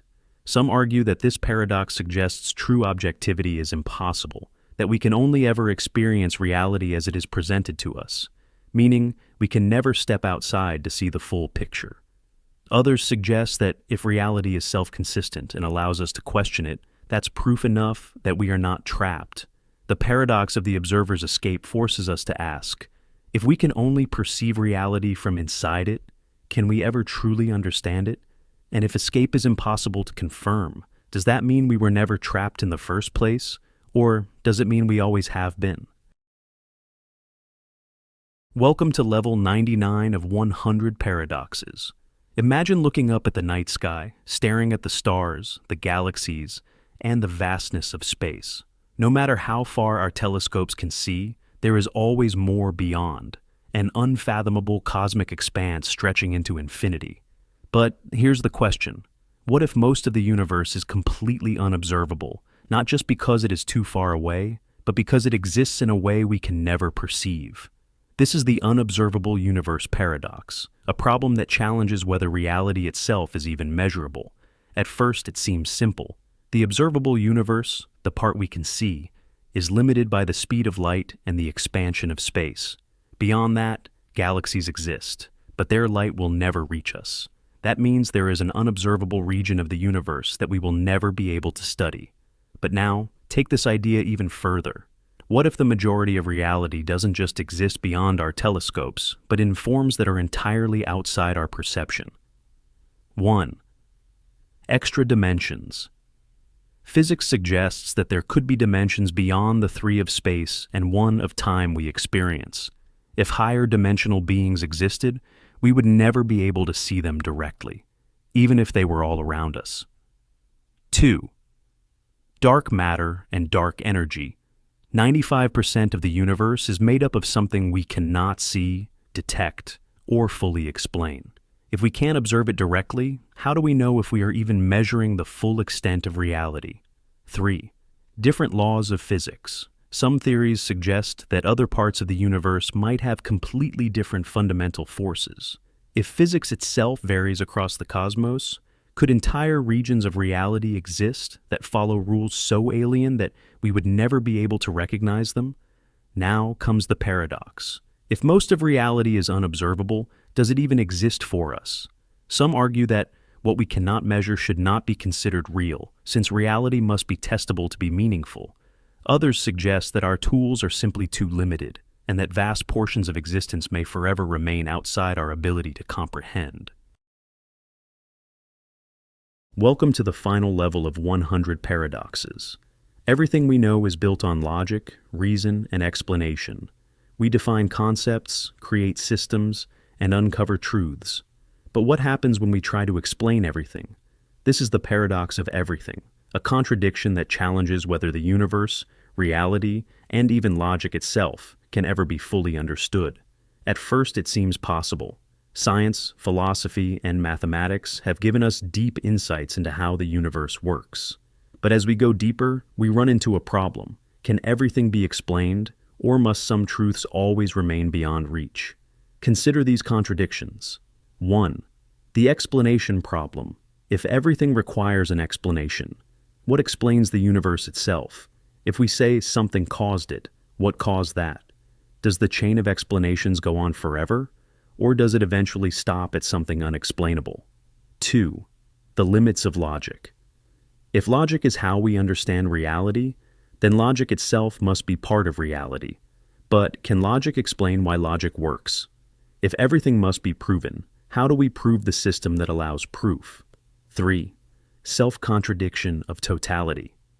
If we try to define everything, we must also include things that are beyond definition. But if something is beyond definition, it cannot be part of everything. Now, let's take it further. If every paradox can be explained, then paradoxes themselves must have a logical resolution. But if paradoxes are, by definition, statements that defy logic, then explaining them removes their paradoxical nature, which means they were never paradoxes in the first place. So, does that mean paradoxes don't exist, or does it mean some truths cannot be resolved by logic at all? Some philosophers argue that total knowledge is impossible. There will always be questions that cannot be answered because any explanation requires a framework, and that framework must itself be explained. Others suggest that everything can be known, but not all at once, meaning total understanding is only impossible from a limited perspective. The paradox of everything forces us to ask, can reality ever be fully explained, or will some truths always remain unknowable? And if paradoxes must be explained, does that mean paradox itself is an illusion?